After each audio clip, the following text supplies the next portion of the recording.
Not us having a whole 24 people in here. That's ridiculous. 20, 24 people is crazy. That's insanity. Just being E. Rodriguez Jackson TV. Manda Mansa Musa LLC. NHP. NHAP. NHP. What's up, family? Gabe Moore. OG Sean and Don. What's up, family? Not them allowing only 24 people. 24 whole people in here is crazy. That's crazy. 24 people is crazy.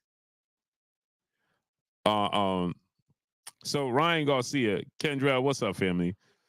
Yeah. That Dev, that's my man. You know what I'm saying? No, your boy Dev with the Diddy Bop is ridiculous. Shirt off. Hey, they was at a pool party, right? So people are making more of this than needs to be made of. You know what I'm saying? Ralph the one, what's up, family? Ryan Garcia, all this that Ryan Garcia doing, you better win. All this that Ryan Garcia is doing, he better win. He better secure that dub. All this trolling he doing, making t-shirts and all that, it better equate to a victory. Vietnamese style. What's up, family? Kendrell, he said, I stay with the joke. Oh, yeah. And that's all good, right? Again, it's understandable because of everything. Alex Rodriguez, what's good? No excuses as to why Devin partying with the diddler. Bro, Haney, what you doing, bro? Dante Russell, what's good? Man, that's old, man. Listen, man. I've been in multiple parties where Diddy was at. As a matter of fact, one of the first ones he ever did in Manhattan, and you could go look this up, at City College. And my friend transitioned there. Name is Jable. You could go look that up. That's all public record, all true. My friend Jable, he got trampled. City College. That's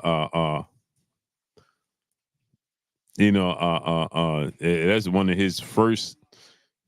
of the first terrible things that he was labeled with. Battle Boy, what's good? Dante Russell, what's up? He said, "What's good, Blue?" Iraq talking about that pool party with females in the pool. But what about the video of him in a dark room twerking with nothing but dudes? Who? Ty Baby, Piece of Butts Queen. How you feeling today? Who? Who was in it? Who? I'm lost. JJ Short Deuce, what's up, family? I'm confused, bro. Who? What? When? And where? Iraqi. Who's Iraqi? Diddy said, take that.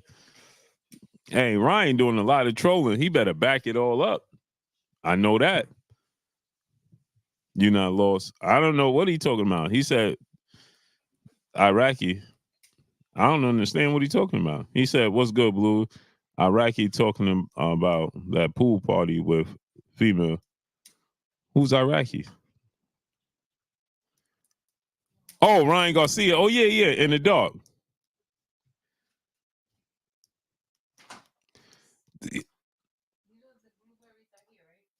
Oh, that's what I was looking for this morning. I was looking for them this morning. Yeah, I couldn't find them. Good show.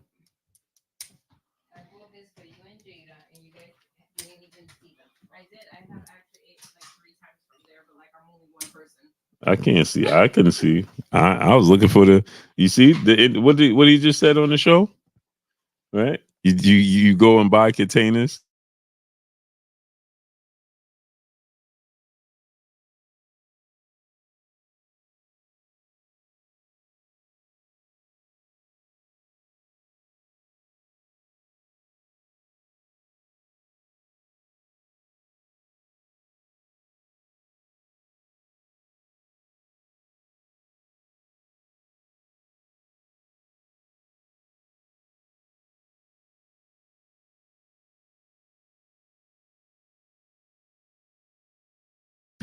Again, so Q Lee, what's up, family? Southwest Dice, what's good? This is nasty work. 30, 30 people is crazy. 30 people is crazy. 30 people. Naeem Amir, what's good? Chactaw, Montana, 808, what's up, family? 30 people is crazy.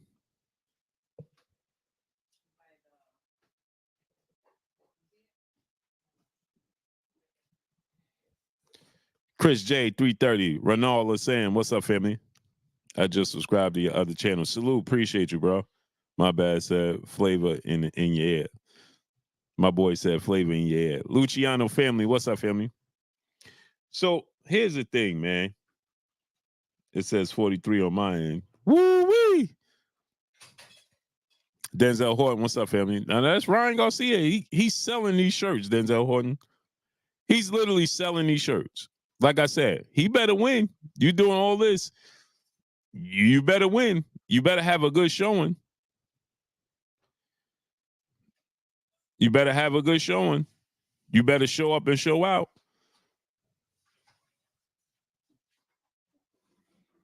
You better show up and show out. Don't lay an egg.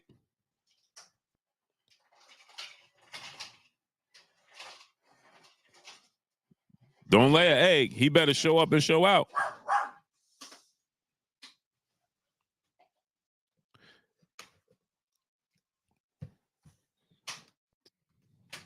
And Kendrell, he got the audacity to be selling these pictures, then turn around and talk about, hey man, if any women out there need some BBLs and some boob jobs, I got you. Yo, this guy's is insane. This dude's insane. And so here's the thing, right? While he's doing all this, Devin is in the cave. Devin is in the cave training. This dude is out here tweaking. Battle Boy, what's up, family? My brother, Town Biz Sports and Entertainment in the building. What's up with you, Town? Go Scott, my brother, Town Biz. He said, why haven't you said anything about Tank hanging out with Diddy? Nearest video of that, too. Because, you know, Tank ain't Ryan put this out there. I'm just talking about Ryan. The photo itself is reaching. You know what I'm saying? Because again, you know what I mean, millions upon millions of people have hang out and party with Diddy. You know what I mean? People, you know, millions upon millions of people, right? So Diddy being a boxer, I mean a fan of boxing, Devin Haney being a fighter, and they had the same pool party, and he takes a photo with him, and everybody wants to make it something other than what it is. But again, like you said, Town, and nobody's talking about he actually picked Tank Davis up off the ground and hugged him. Literally, he saw Tank and bear hugged him and picked him up off the ground. Literally. That was the same pool party? Kendrell, you lying. That was the same pool party? That was not the same pool party. It was the same pool party? No. Tell me that was not the same pool party. That was the same pool party? Oh, I was about to say. God, it was dark. Bro, he saw Tank. He saw Tank and was like, bro, he opened his hands like you saw your son for the first time in a month. Nigerian Nightmare, what's good?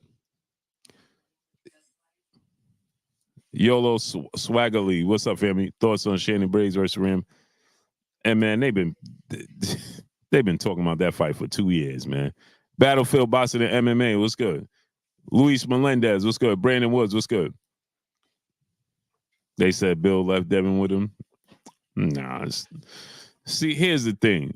J Real 504 Music, what's good? He hung Tank like he was a Cabbage Patch. Yeah. Yeah, he picked Tank up like your son run towards you. You ain't see him in a month of days, and he run towards you. And you pick him up. That's how Diddy did with Tank. Real talk. Scotty Errol, what's up, family? All true. Just ridiculous. So my thing is this: Ryan is out here doing all this. DVJ 600, what's good? Kendra, you ain't see that video? Kendra said not pick him up. You ain't see that video, Kendra? Choctaw Montaigne, he said those can't be Ryan shirts. He's selling them, bro. They on the website. He's selling the shirts. They on the website. He's literally selling these shirts.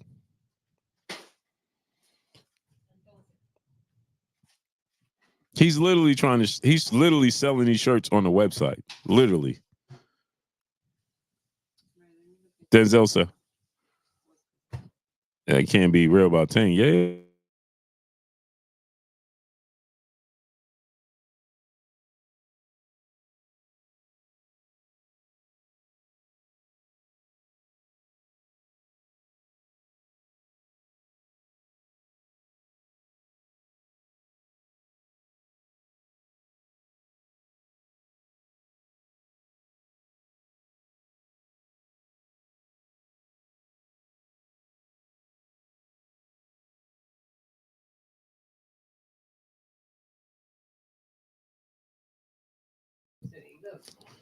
You saw it. Nope, but I will find. I'm about to show you right now. You ain't got to find it. I found it for you.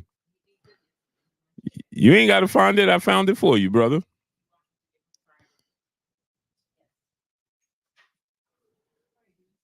And he massaged his shoulder. Why he massaged his shoulder? Yo, Puff is wild, man. This dude is wild, bro. Why did he massage Tank's shoulder like that? Tank face as he's massaged. Tank told him to put him down, bro. Tank literally told him to put him down, bro. I'm not making this up. Yeah, he massaged his shoulder. And Tank was like, put me down, bro. Bro, y'all think I'm joking. I'm about to show you. Yeah. Tank tapped him like, bro, put me down, bro. Put me down. I'm telling you, watch. You think I'm joking? Watch. Tank tapped him on his back, like, bro, put me down. Put me down. Then Tank shook his hand, Diddy grabbed his shoulder, like, and whispered in his ear, we're gonna talk later. Kendra, you think, watch when I show you. Kendra, I'm about to show you. And then Diddy whispered in his ear, we're gonna talk later. Rubbed his shoulder. You think I'm joking? Watch. Tank was like, nah, bro, I know what time you on. Yo, Tank was like, bro, I already know. Bro, Tank told him, like, bro, shake my hand. Don't ever pick me up. You could tell Tank told him, you could tell Tank said, bro, picking me up is wild crazy. Don't ever pick me up. Go ahead and shake. And Tank was like, just shake my hand, bro. Shake my hand. And Diddy was like, oh, no hard feelings. I'm gonna talk to you. I'm gonna see you later. And Diddy like, I'm gonna see you later. Tank like, yeah, all right. I don't know what type of time you on. Yo, Puff is wild. He's wild for this.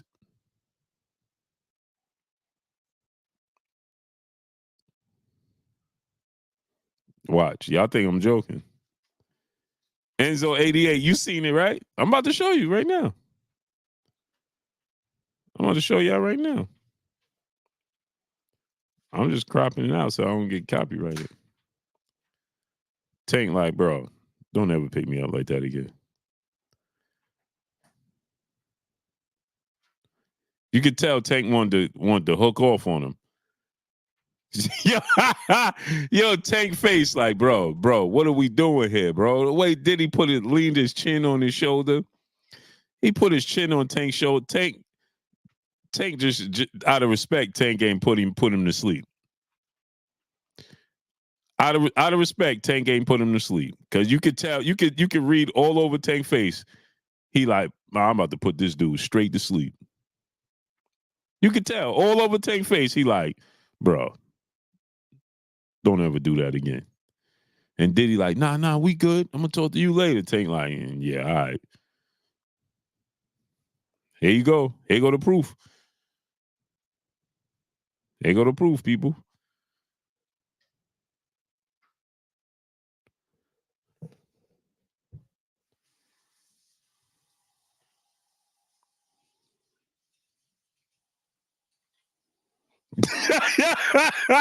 Look at Tank. Like, yo, bro, put me down, bro.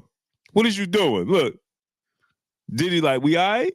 Yeah. Look at the shoulder rub. Then he whispered right after that. He whispered in his ear.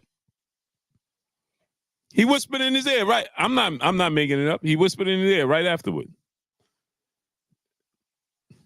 And Tank was like, yeah, all right, bro. He said holding him like a cub is crazy. Telling you the truth. He whispered it right after that. I just, because it got like a whole bunch of water moss on it. That's why I didn't put the whole thing. Look.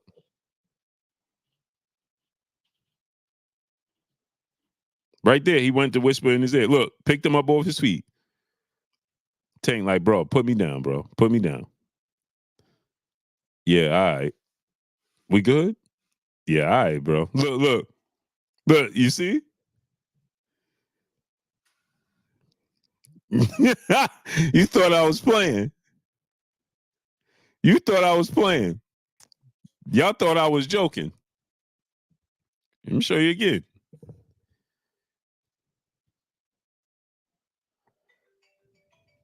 You can look at Tank's face, bro. He like, bro, just he feel disrespected, but he just trying to show respect. He like, all right, I'm gonna let this one slide, but bro, picking this grown man up off his feet is wild. Yo, just think about it. Right after this, he kept rubbing his shoulder. You see, right there, he was rubbing his shoulder. Kendrell, you thought I was lying. Right there, he's rubbing his shoulder. Then he whispered in his ear. I ain't lying. Yeah, Tank wanted to put him straight to sleep. Look, Tank wanted to put him straight to sleep. Look at slow motion. Up off his feet is wild, bro. Like, bro, I'm a grown man. I'm short in stature, but bro, that's disrespectful, bro. Disrespect. Tank wanted to put Diddy to sleep. They should have let him. He wanted to put Diddy to sleep right there. Hey, Diddy a G though. Play that game with Diddy if you want to. Kiki, peace of blessings, queen. Diddy a G.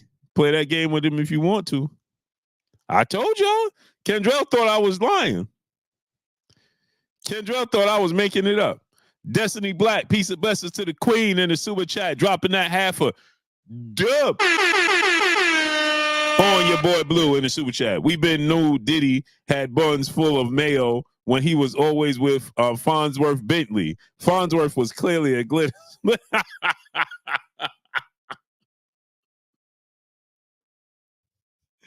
Yo, Destiny is wild. Kendra said, I thought you was playing, Blue. I told you. Why you thought I was? I told you, bro. Why would I be making that up? I ain't nobody joking. I told you I wasn't joking. Kendra thought I was making this up. I told you. I told you, bro.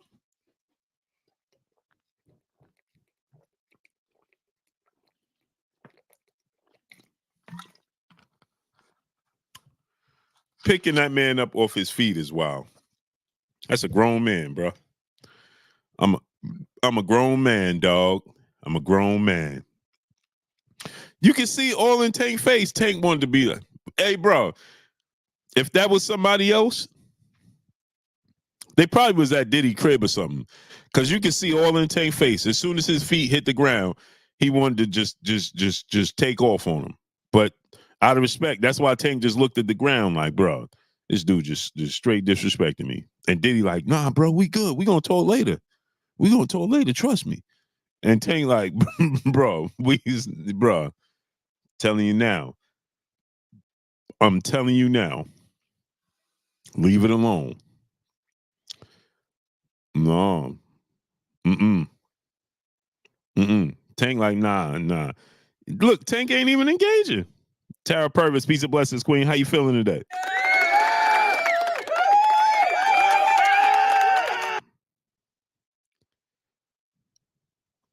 Yeah, Jai, Aki, Rael, and Diddy about that life. Don't get it twisted. Diddy run these streets, boy. The FBI and the CIA and everybody else ain't looking for Diddy for no reason. Don't let that just that quote unquote alleged trafficking be the confusion. That ain't it. That ain't all. Believe that. Diddy is bro. Play that game with Diddy if you want to. He don't play games. V Rock was good. Trying to tell y'all.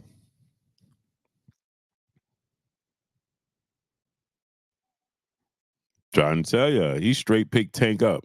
He ain't have no, bro. He just went right.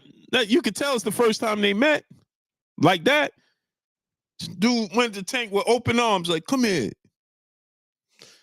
Picked him up.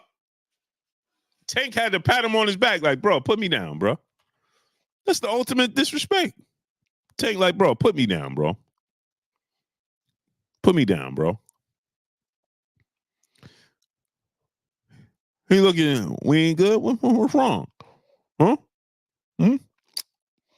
You see how Diddy looked at him? What's wrong? Huh? Tank like, "Yo, bro."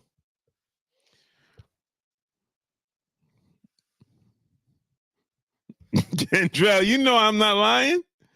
Malcolm Cochran, what's up, family? I'm trying to tell you, man. You think I'm making this up? You see Diddy's face? He like, "What's wrong? Oh, you ain't like that?" Marilyn Paul, peace of blessings, queen. How you feeling today?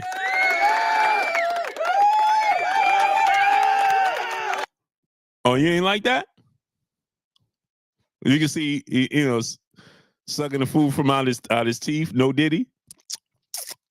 Oh, you ain't like that? You don't want me to pick you up in public?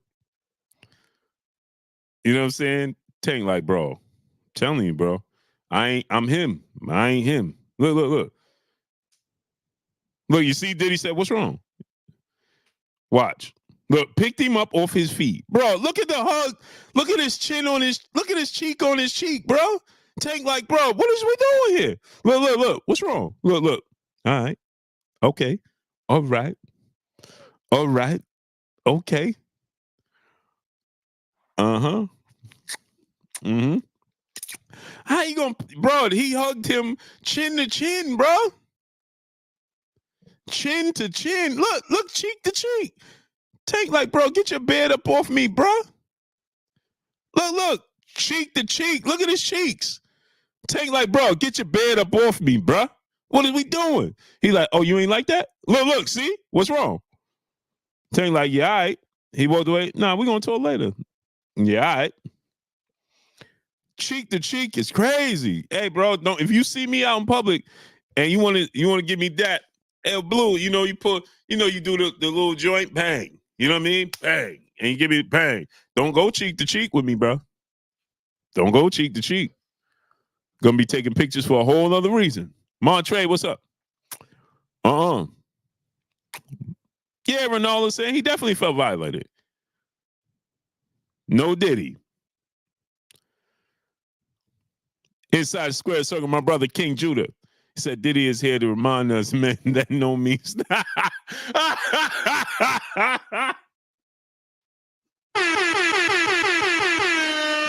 Yo, Chris, what's up, family?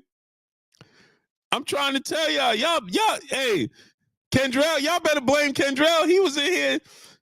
Kendrell was in here talking about, "Nah, I told you it was real."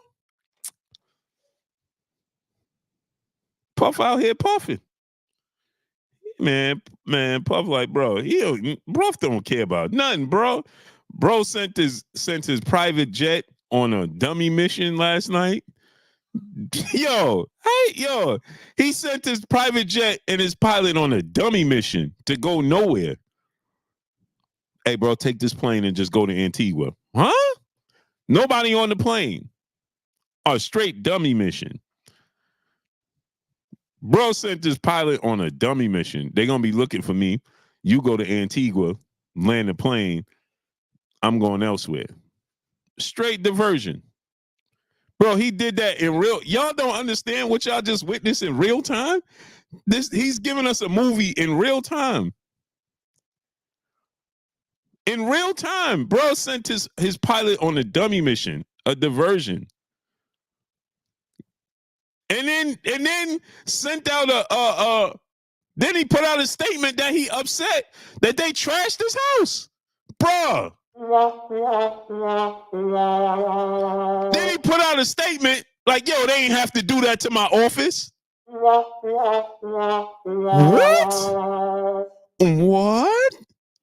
Bro, they disrespected my house and my office. Bro. Who he's doing this in real time. In real time, people. Enzo 88, he dressed up as the Joker. Who was that he was getting ready to fight that didn't know it was him? And then he put his stuff down like, bro, you better relax. Who was that he was getting ready to fight? Remember that? Bro didn't know it was him. Kendrell, you ain't see that either? You want me to get that video too? It was dude from Power, yeah. He ran up on dude from Power as the Joker. Dude didn't know who he was. 2-bit. Thank you, 4 Cheese. Yep, Dexter Hayes, what's good? He ran up. I'm going to play that too. Yo, Kendrell, he put his stuff down and like, hey, bro, you better relax. Kendrell, if I'm lying, I'm flying. He said, bro, you know where you at?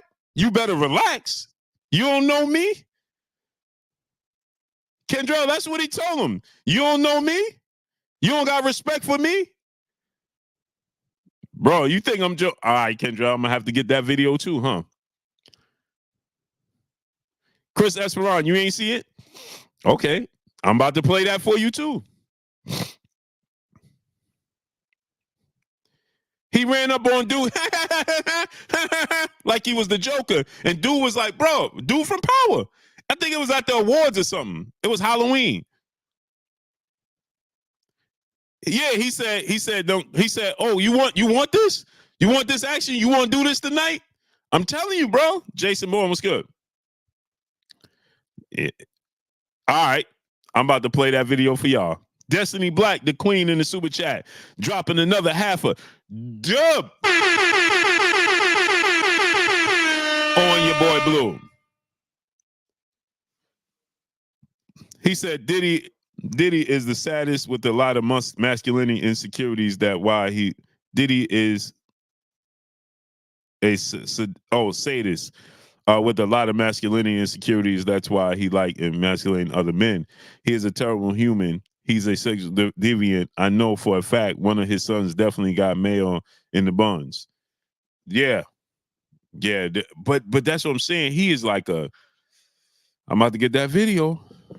This dude is, I'm telling y'all, man, Diddy different, bro. Dude, I'm telling you, this dude different, bro.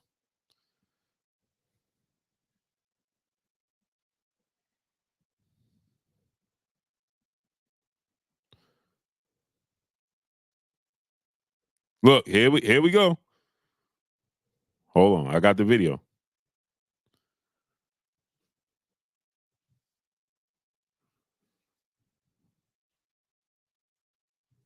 Hold on. I'm about to record. I'm gonna show y'all right now. I got the video right now.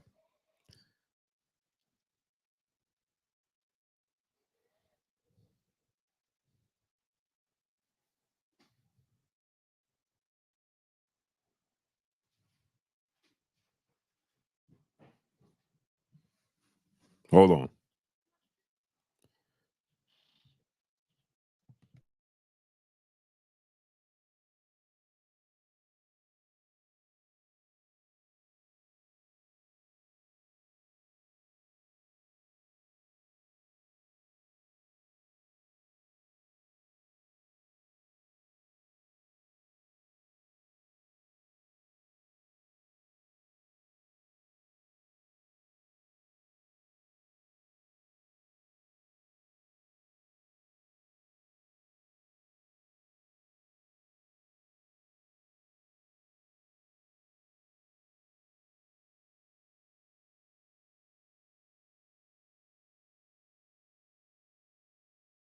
Yo, and Puff at the end say, yo, why at the end Puff made him give him a hug? Yo, at the end Puff said, you lucky. Now come give me a hug.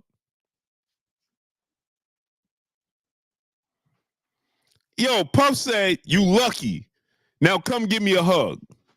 Kendrell, you think I'm joking? Watch. Telling y'all, y'all think Puff. Yeah, I'm telling y'all, man. He said, you lucky. He said, you don't know who I am? No, Kendrell, this in the streets. Kendrell, this is in the streets. This ain't at no pool party. This one is in the streets. They in the streets of Harlem. Watch.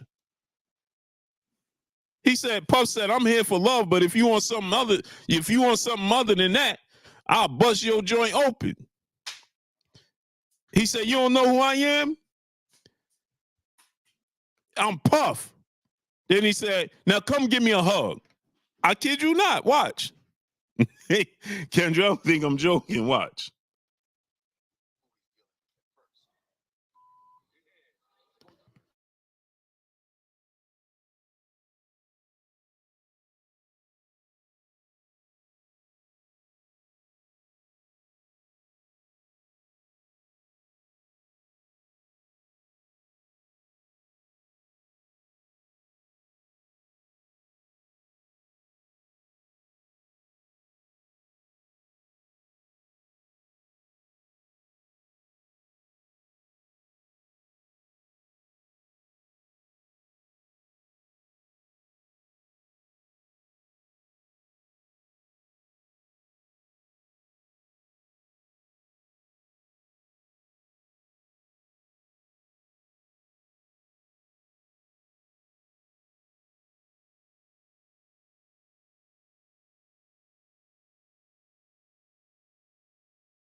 Puff said, you lucky because I'm really about that. Y'all think I'm joking? Man, Puff different, man. Destiny Black, the queen, back in the building, back in the super chat, dropping that Cinco on your boy Blues. She said, we been knew who off Big. I'm just saying, my ex-brother-in-law had a tape with Biggie and Perip Diddy. Oh, yeah. I see Big Gene Deal. I know Big Gene Deal through my brother MREC TV. So, there's a lot to go along with those stories. Here you go, Kendra. I'm going to play it for you right now.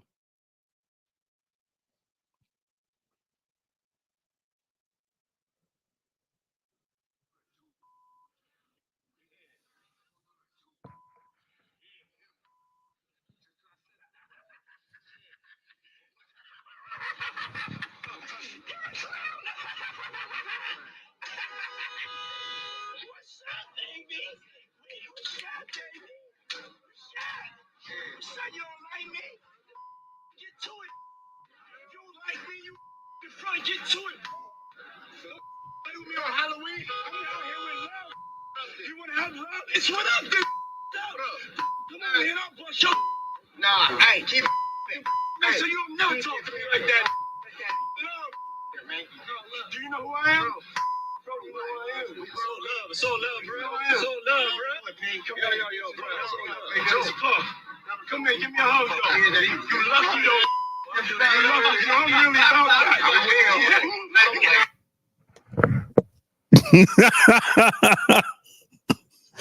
that. Yo, he said, you lucky. I'm really about that life. Now come give me a hug.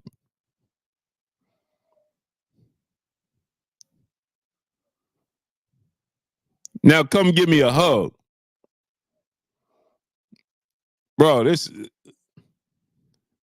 he just was a dude in the industry with power. Trying to tell you. Trying to tell you. Adewale M, what's good? Alex Glover, what's good?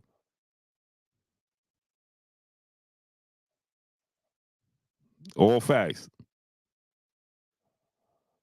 TR said free Diddy. Biz 0128, what's up? Johnny Hall, what's up, family?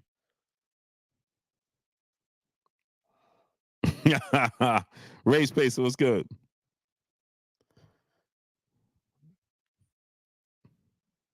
Nah, you gonna give me flag playing on least.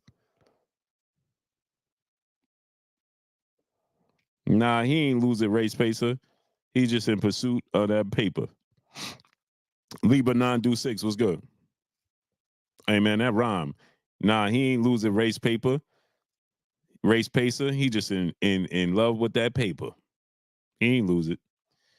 He just got a plan. You know what I'm saying?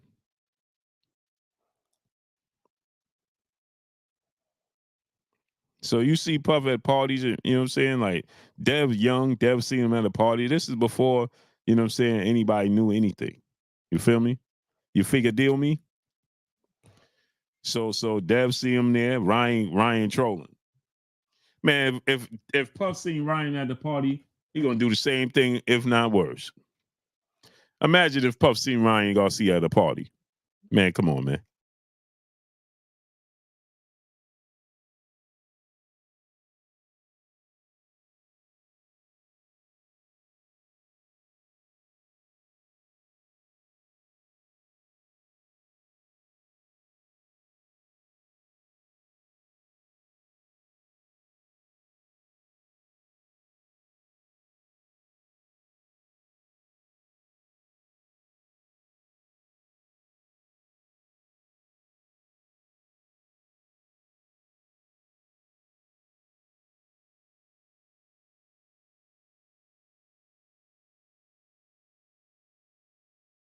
No signal.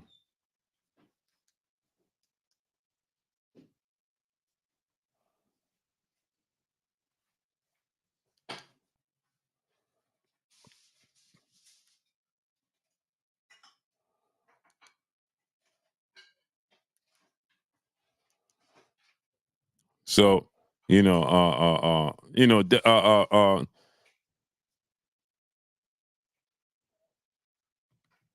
Castor Troy, what's up, family?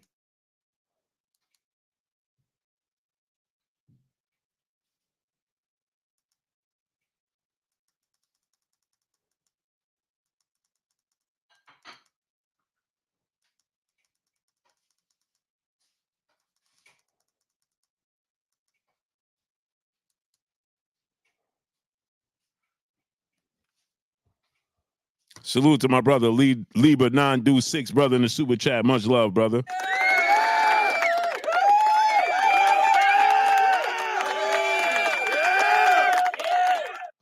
He said Puff a real New York City dude. Flig as he is, he's shice too.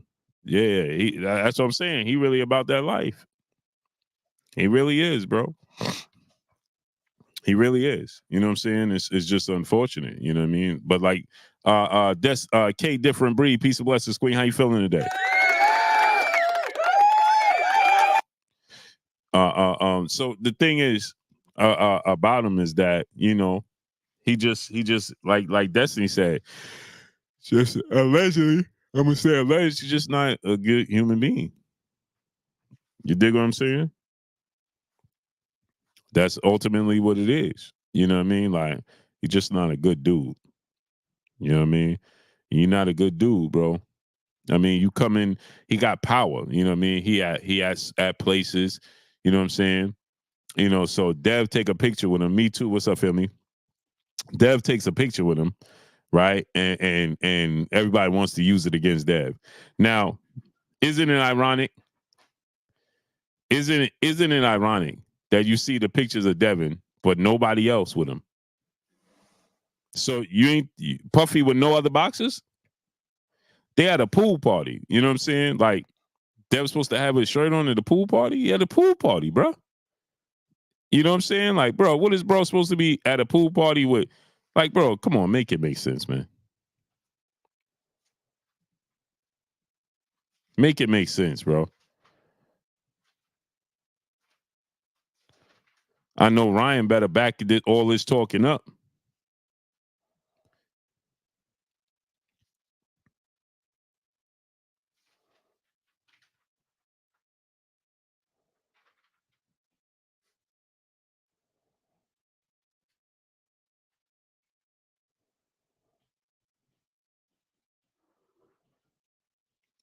I know Ryan better back all this talking up.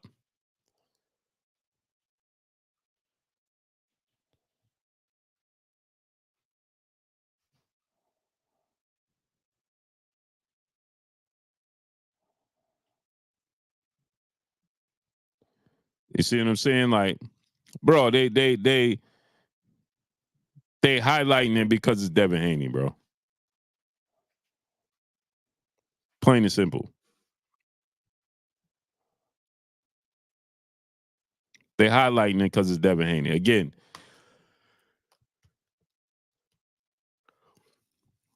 Ryan better win. They highlighting it because it's Devin Haney. He went and hugged Tank and picked him up off his feet, bro. He hugged Tank off his feet, and there's no pictures of that. Mr. Sharp, what's up, family? There's no photos of that. It ain't a whole bunch of pictures of him hugging Tank and picking him up off his feet and things of that nature. Ain't none of that.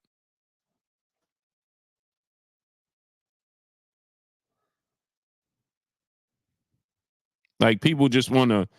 Bullet Gibson, what's up, family? All three Vaughn, what's good?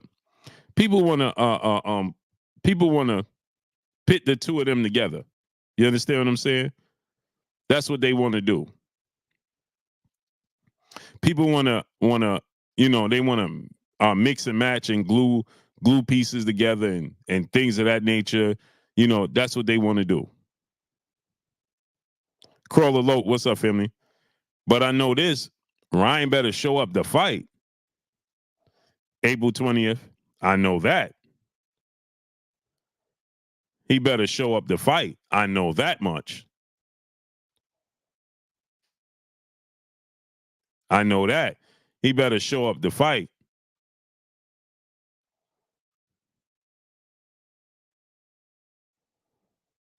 He said they ain't say nothing when Diddy jumped into Tank arms. You see how stories start to get twisted? He said Diddy jumped into Tank arms. Nah, me too, Nikki. Said one of her exes is a secret good. Turkey and Tech, what's good? He said Satan Haney is getting slept by King Rod. Turkey and Tech, let me ask you a question. Because when you have people come out and they say things like you just said, as far as he better come out and he better come out and you putting good versus evil. Let me ask you a question, Turkey and Tech. Right? What makes it good versus evil? Yoruba Harrison, what's up, family?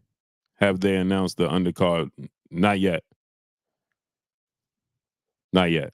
But I would like to know what makes it good versus evil, because you just said, oh, you made it that Devin is Satan. Where do you get that from? You dudes is weird. This is weird behavior from social media.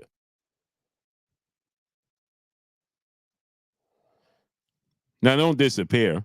Make sure you come here and you announce it truly. Say what you was going to say. Truly.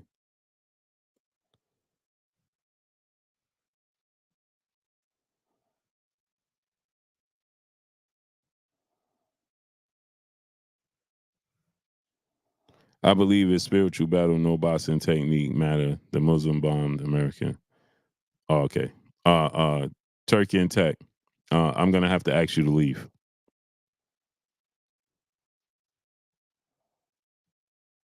I'm gonna have to ask you to leave, brother. I don't do that.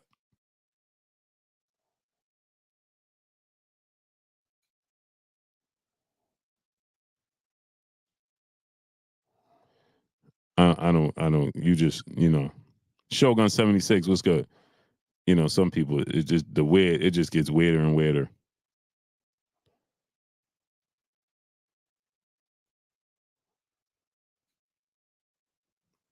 This stuff just gets weirder and weirder to me. Said, okay, thanks. Bye. Won't be back. Okay, appreciate you, brother. Stay blessed. Stay blessed, brother. I'm putting the link to my new channel in the chat. I need y'all to click that link, subscribe to the new channel, man.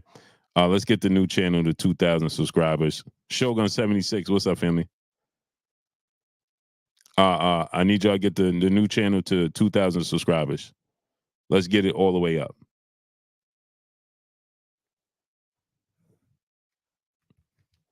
Right there. Conscious and Gains, what's up, family? Vaughn, what's up, family? Oh, how the times have changed. Yeah, man, dudes is weird with that, bro. They weird with that. If anything, you look at this. Devin Haney practices. Devin Haney practices. What Devin Haney does, he practices his righteousness. He walks in his truth. Truly, Devin Haney walks in his truth. Literally, he practices his truth. Devin Haney ain't out here half stepping when it comes to that. Eastside Easy, what's good? Right? Yet you have people out here. Ryan is out here talking about he's doing the work, the righteous work of the Lord, right? And then in the same token, talking about he's going to finance women to alter their physical appearances with BBLs and boob jobs. Ethan, what's good? Every other word that comes out his mouth is foul, and he's judging people. Devin Haney's not doing any of those things. None.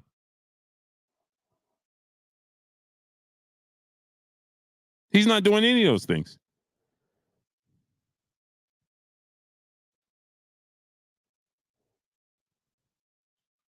Yet, he convinced you to come here talking about No Name was good.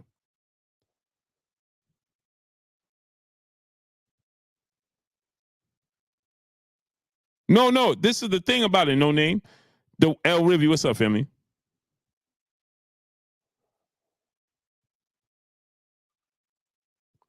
See, L Rivy is somebody here that's always going to say everything he can against Devin Haney possible.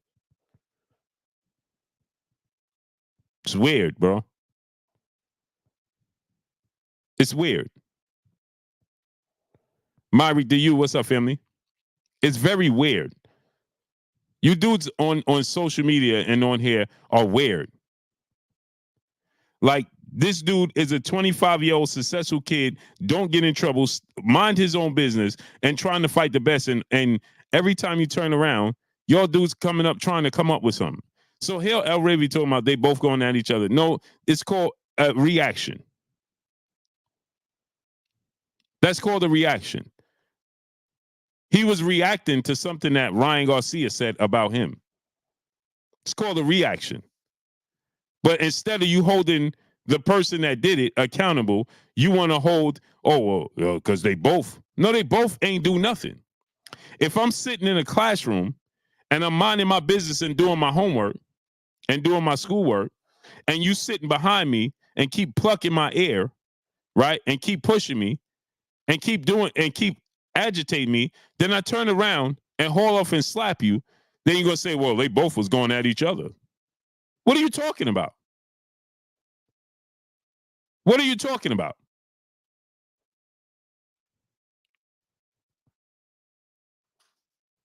So what exactly are you talking about, El Rivy?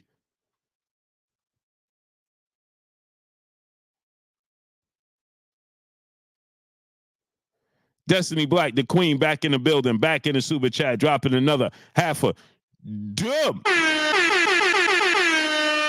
On your boy Blue in the super chat. She said, here we go with this Illuminati mess. Do you cannon nuts even know what the Illuminati means? I can't with the willfully Mandalay challenge. By the way, Easter has nada to do with Jesus. It's about sexy. Exactly. I know what it is, but I'd rather it be what you put there, Queen. Because I had to paraphrase anyway. Blessed to the Queen Destiny Black back in the super chat. Right? Rue said that's a fake picture. What's a fake picture? What's a fake picture? Where's the fake picture?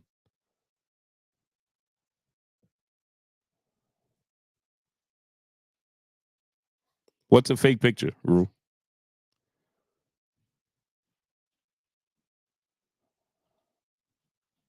What's a fake picture?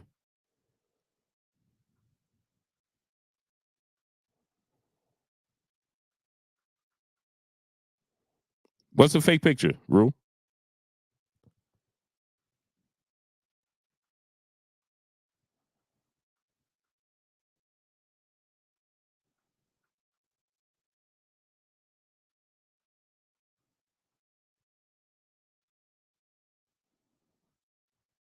What's a fake picture, brother? Tell me what's a fake picture.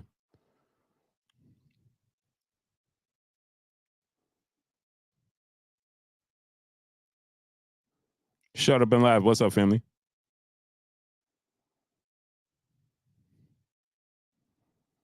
He said Ryan's shirt. He literally trained with the shirt on. And you can buy the shirts online. They on his website. Lab Swab 1, my brother in the super chat, dropping that Cinco on your boy Blue. Fantasy fight. Ali Prime 64-66 versus Prime Tua. Also Tua versus Tyson in their prime. TKO decision. Muhammad Ali beats David Tua. And Mike Tyson versus David Tua is a very good fight. I'm favoring Mike Tyson, but I'm favoring Mike Tyson. He said Devin and the P. Diddy picture. Oh, the Devin and P. Diddy picture is not real?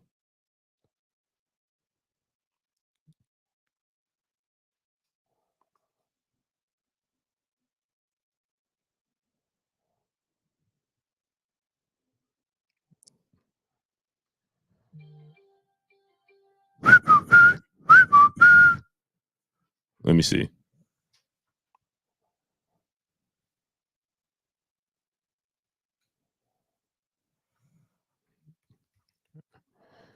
Yeah, I don't know. Reginald Fields looks good. I don't know what picture.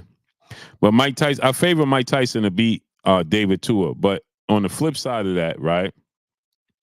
Mike Tyson and David Tua. On the flip side of that, I look at it from this standpoint, right? David Tua was resilient, he was going to come forward, right? He's aggressive, strong, powerful. I wonder if Mike Tyson would have folded. YG9, what's up, family? I wonder if Mike Tyson would have folded, like because he would have faced adversity versus David Tua, and we saw him pack it in. So David Tua had fast hands. He was strong. He had defense. I'm giving Mike Tyson an edge in his prime, but I wouldn't be surprised if David Tua won the fight. I wouldn't. Destiny said, "Blue, which Mike?" It don't even matter. 86, 87, Mike Tyson. It don't even matter. Mike Tyson, when faced with adversity, he packed it in, man. He packed it in. Now, I don't know if because David Tua would have had some serious moments, and David Tua would have caught him clean, man. And David Tua was durable too. So he would have took Mike Tyson's punches for as long as he could until he just got flatlined. Mike before Don King, not many heavyweights was seeing that Mike. I don't know. Really, Tyson took Razor Ruddock punches. He might be able to take Tua's. Yeah, but you know what, El Rivy, Philo Majika was good. But El Rivy, you know the thing is that the angles from which Tua's bad dude, he was a good fight. I don't know, but the angles and the Mike Golden was good. Those things like the punching I think that Tua would have hit him with more punches that he wouldn't have seen. If that makes sense. Tua could hit Mike Tyson with punches that he wouldn't have seen. GG Champ 15, what's up, family? That makes sense?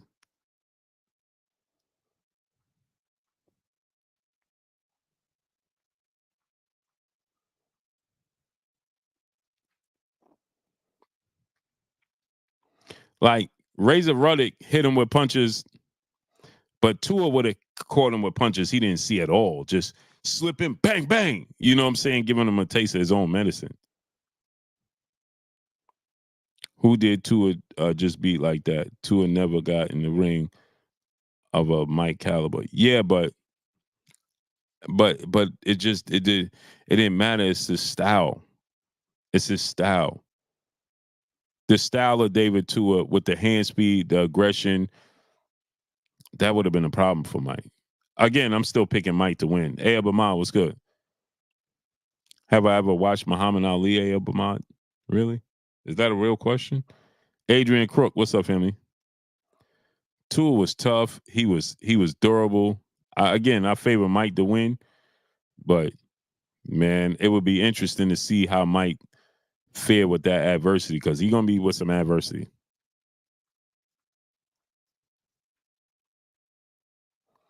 Mike Tyson had better defense. Mike Tyson was the better version. Samuel Powell was good. Mike had a rough one with Bruno, and he pulled that out in his prime. Mike was different fighter after he got knocked out. Yeah, TWR, what's up, family?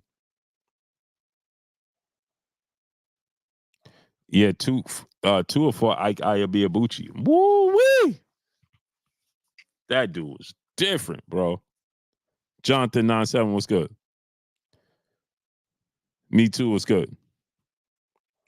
That might have been fight of the century. Legit. Honeyman Music, what's good? That might have been fight of the century. I disagree. I will never like Muhammad Ali.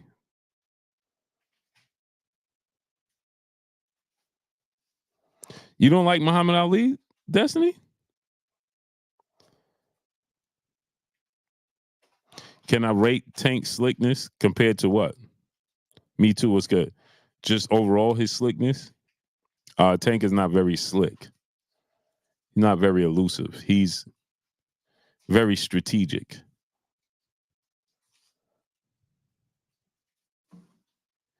He Gervonta Tank Davis is not very slick. He's very strategic. You understand what I'm saying? So it's not very slick. He's when you think of a slick boxer, you think of Gary Russell, you think of Devin Haney, Shakur Stevenson, Floyd Mayweather. You know, that's not who Tank is. Tank is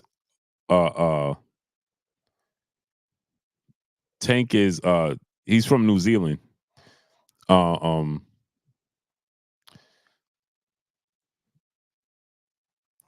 Tank is how can I put this? Dwayne the One Great, what's good? Marquez Young, what's up? When you think of elusive, slick boxers, again, you think of Floyd Mayweather, pure boxers that just get out the way. Tank is flat-footed. He makes little subtle movements, but his power is his Clarence McLean. What's up, family? Tank's power, SPM 619. What's good?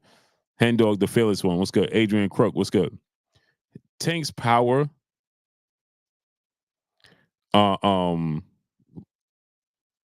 is a deterrent, if that makes sense.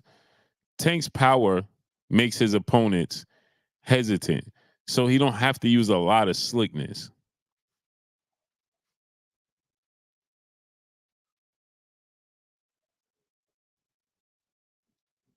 You see what I'm saying? His power makes you hesitant. So his opponents is already they already have their hands in their pockets, right? Because they don't want to get clipped with the power, right? So they're not, his opponents typically aren't very aggressive anyway. Does that make sense? Tank's opponents are not typically very, very aggressive anyway. They are very, very cautious, very strategic. The ones that are aggressive, like Rolly, Ryan, Leo Santa Cruz, look at the way those ended. Highlight reel knockouts. Leo Santa Cruz went to sleep right in front of his father, literally. Next level coach, what's up, family? Leo Santa Cruz literally went to sleep right in front of his father. Rolly got knocked out, hanging out the ropes like Martin when Tommy Hearns knocked him out. He had one arm over the rope, head hanging out the ring, right? And Ryan Garcia took a knee and didn't get up.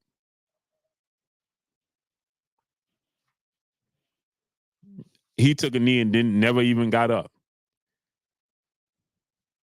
You understand what I'm saying? He took a knee and never even got up. Never. Now go figure.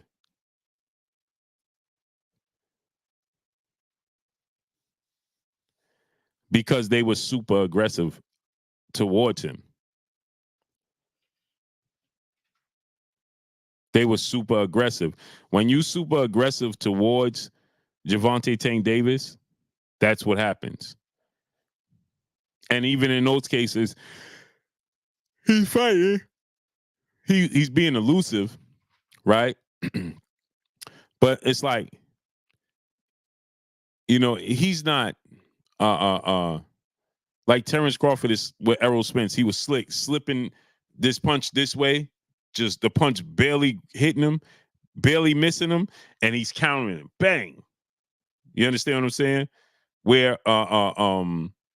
Tank could get caught with the punch, bang, and then hit you, bang, bang. When Terrence Crawford fought Errol Spence, Terrence Crawford slipped the punch, you know, the punch just this way, punch just grazing him and missing him, and he countered him, bang, right? Make you miss in a phone booth. Shakur Stevenson, make you miss in a phone booth, bang, bang, bang, and chop you up. The only time I saw Tank do that style was the Cuellar fight. In the Cuellar fight, whoo, can't counter all night with Tank, Blue. Now you have to box him. Macadocious Mac of the South. What's up, family? AK Crowder, my brother. What's up, family?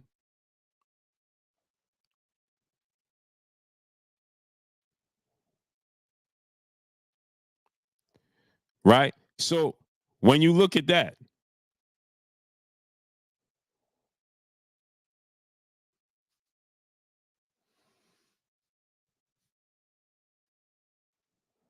from that standpoint,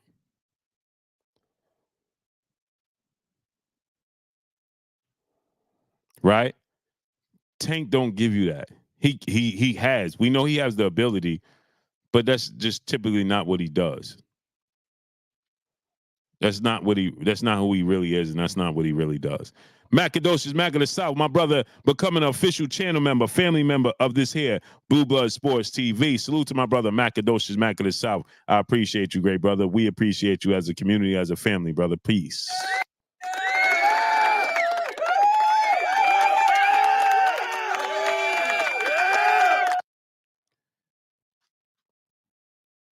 He said, gonna have to indulge. Tank. Tank a smart fighter. Very. Keeman Nation, what's good? Salute to my brother Macadocious Mac of the South. He said, I'm back, big bro. Salute. Appreciate you, great brother. Blue, who wins, Tank or Gary Anton Russell? How does that play out? Gary Anton Russell or Gervonta Tank Davis?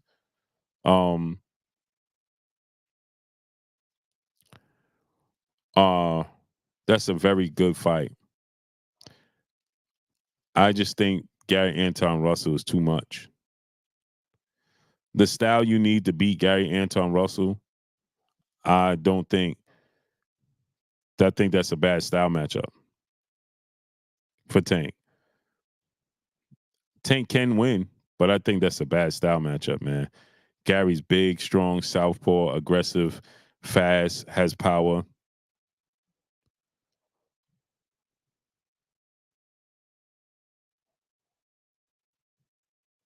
I don't know, man. That's an interesting fight. That's a very interesting fight, bro. Very interesting fight.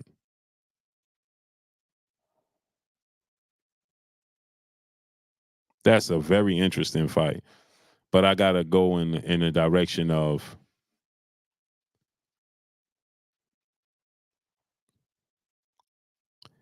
I think Gary Anton Russell wins, man.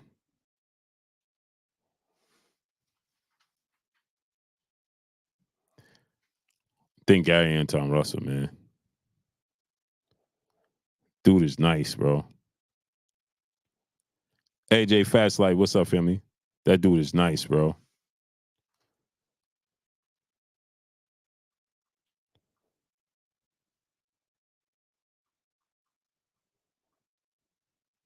He's nice.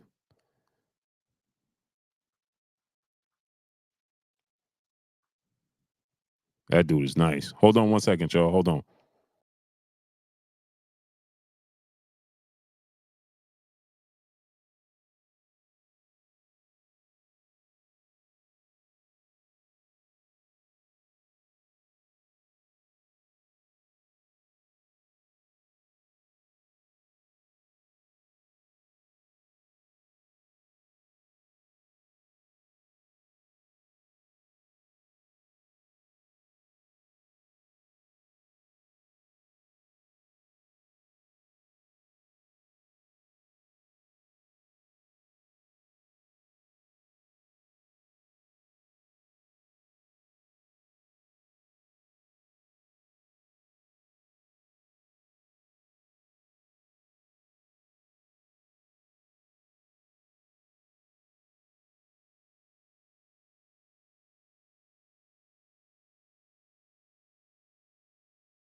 Pardon me, people. Pardon me.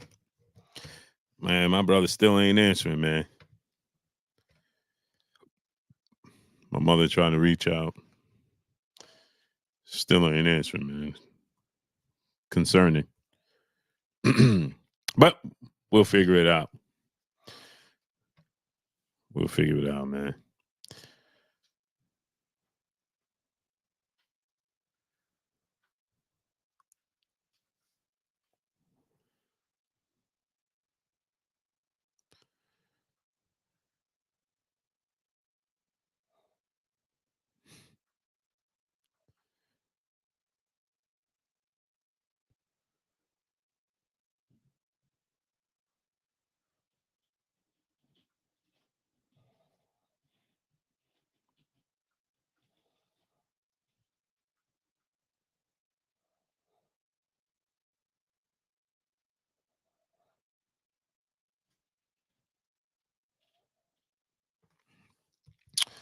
Yeah, he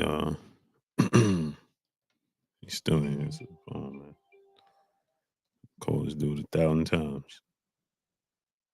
I done called this dude 1,000 times and no answer.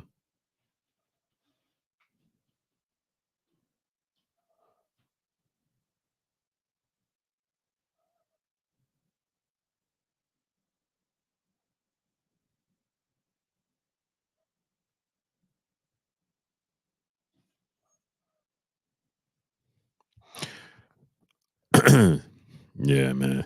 Trying to call my brother, man. Blue, but Gary Anton is flat-footed.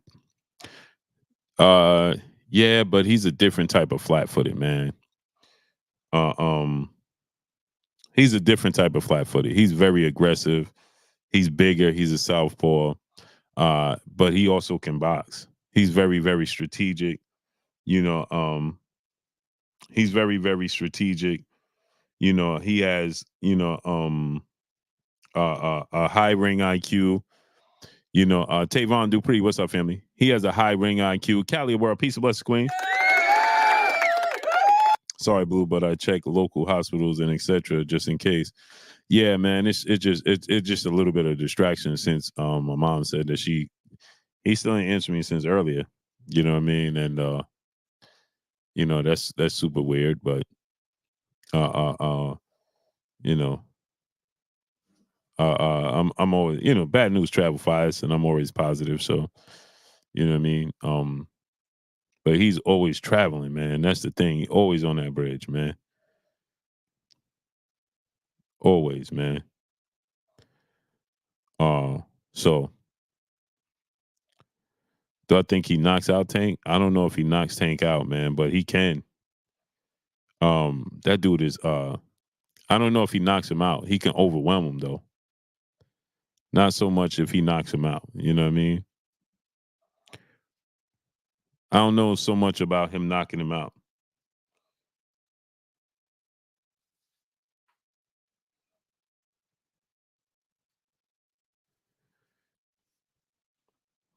But he can overwhelm him, man. That's a difficult fight, man. He's big. He's aggressive. He's a southpaw. He's rangy. Man, that dude beat Jaron Ennis 3 times in the amateurs. They fought, I believe they fought 4 times, and he beat Jaron Ennis 3 times.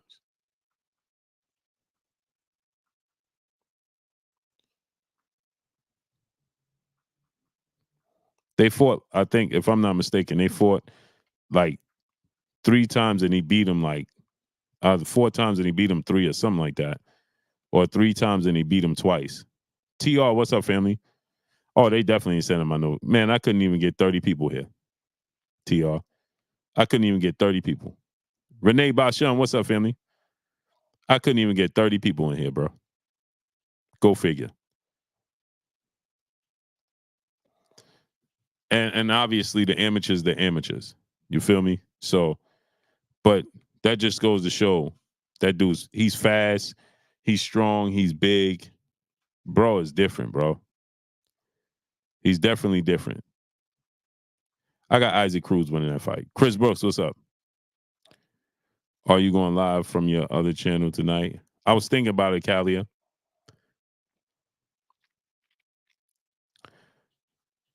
I was thinking about it. My brother Claymore in the building. What's up with your family? Salute, King. How you doing this evening? It's my mic. Man, listen, long day, man. Had to get the kid to the son to the airport. He gonna do his little spring break thing in Florida with his, with his buddies. Had to get him to the airport and running around here. Yeah. How old is he? 16. Oh, okay. Yeah. He got his mother out there, you know what I'm saying, and everybody out that way. So he gonna really go visit the family. But I know he really trying to go build with the homies. You know what I'm saying? Yeah. You already know. Know. Yeah, I was just trying to get you saw that whole situation with the bridge in Baltimore. Whoa, that was intense. Seeing that was like, and my brother lives down there. He come back and forth to New York all the time. So all day today we've been trying to reach out. He ain't respond yet. So, and I don't know if he was traveling on there, if he was driving back. I don't know what he was doing. You know what I'm saying? But he's back and forth, and he works on the highways and the bridges. On top of that, so yeah, that's his job. So I'm trying to reach out to him. He ain't answered yet. So listen, man, God willing, everything is good. You know what I'm saying? Yeah, man, this dude. Yeah, you know what I mean? Yeah, man. So hopefully, I'm gonna keep trying and keep reaching out. Yeah, that was intense to see. Yeah. Like, hey, take over 1 second, man. That's my mother. My mother called me. Okay. Salute chat. What's popping? What's good? What's really hood? I came in late. You guys might want to catch me up to speed. What have we been talking about tonight? A lot's been going on in the space. You ducked that Derrick James smoke, Blue? Oh, I don't know. Blue can answer that, man. Derrick James is going through it. Shout out Mazuma. Salute. Shout out to all the people. Chris Esperon, man. Shout out to you. TR in the building. Jay Lynn. I don't want to start it like we just starting it or whatever, but I am catching up with everybody in the building. I don't know. A lot on my mind about this week. Obviously, David Benavidez. What do you guys think about the David Benavidez situation, man? Like, is Turkey giving him the best way to be great? You know what I mean? Because at this point, should he even be focused on Canelo, right? Like, Canelo should be out the way right now at this moment. It looks like Turkey might be trying to help David out, right? Give him an opportunity to be undisputed light heavyweight. Shout out to Kendrill. Shout out Chris Brooks. Thank you, guys. Thank you. Yeah, man. I don't know, man. I've been calling for David Benavidez to consider moving up in weight for a long time now. Not because of what everybody's saying, right? Oh, he's too big for the division or anything like that. Just I never saw the point of him staying inside of a division where if he wasn't truly going to get an opportunity to get a real belt in the division. I didn't know if that was a waste of his time or not. So from my point of view, I was kind of happy to see him make a move to light heavyweight, and I was even more elated to see Turkey Al-Sheikh respond to him. This one for TR. You know what I'm saying? But in my opinion, you know what I'm saying, I was happy to see Turkey Al-Sheikh embrace him the way he did and, offer him an opportunity that made more sense. And I was honestly happy to see Turkey ain't feeding to Canelo's ego anymore than that man's ego, the size of that man's ego is already. I was kind of happy he pushed away that that BS. I'm not giving you 150 million. I know Turkey got the bag, but he ain't gotta throw it away, whatever have you. You know what I mean? I'm sure at the end of the day, Turkey is trying to make some money. He has a mission, a vision that he has to make Riyadh the center of sports entertainment. He's not just spending the money because he's bored, right? So I was happy to see him embrace him that way, man. I was happy to see him embrace that way, and I hope David jumps on it. Let me ask you guys, do you think he's going to have to consider making moves away from the PBC in order to coordinate something with Turkey, or you think Al Heyman is going to, play ball with him and help him bridge that fight? What do you guys think about that? Let me know in the chat what you guys think about that. Chris says Canelo has made it clear too many times now that he won't fight David. Yeah, man, Chris, he's made it very clear. You know what I mean? I would hope that he would consider vacating these belts at some point. It doesn't look like he's really trying to, when I heard him say about the 25 pounds, heavier on that night, first thing came to my mind was, brother, just drop the belts. It's the division. This whole new thing with the rehydration clauses and people rehydrating too heavy the night of and being weight bullies. Did this just start right now, or has boxing always been that? I feel like people have always been rehydrating to whatever weight they have on fight night. Since when has that been a reason to not fight somebody, especially as a champion, right? So once I heard him say that, I kind of was like, all right, so what are you going to do with David Morrell? What do you think David Morrell rehydrates to the night of the fight? What do you think these guys, you know, you might as well just drop the belts and make something happen, you know, become a boutique fighter, or I don't know what to tell Canelo. But like I said, focusing on David Benavidez, I'm happy to see that he made that move forward and went to light heavyweight division. Wish him luck against that Russian.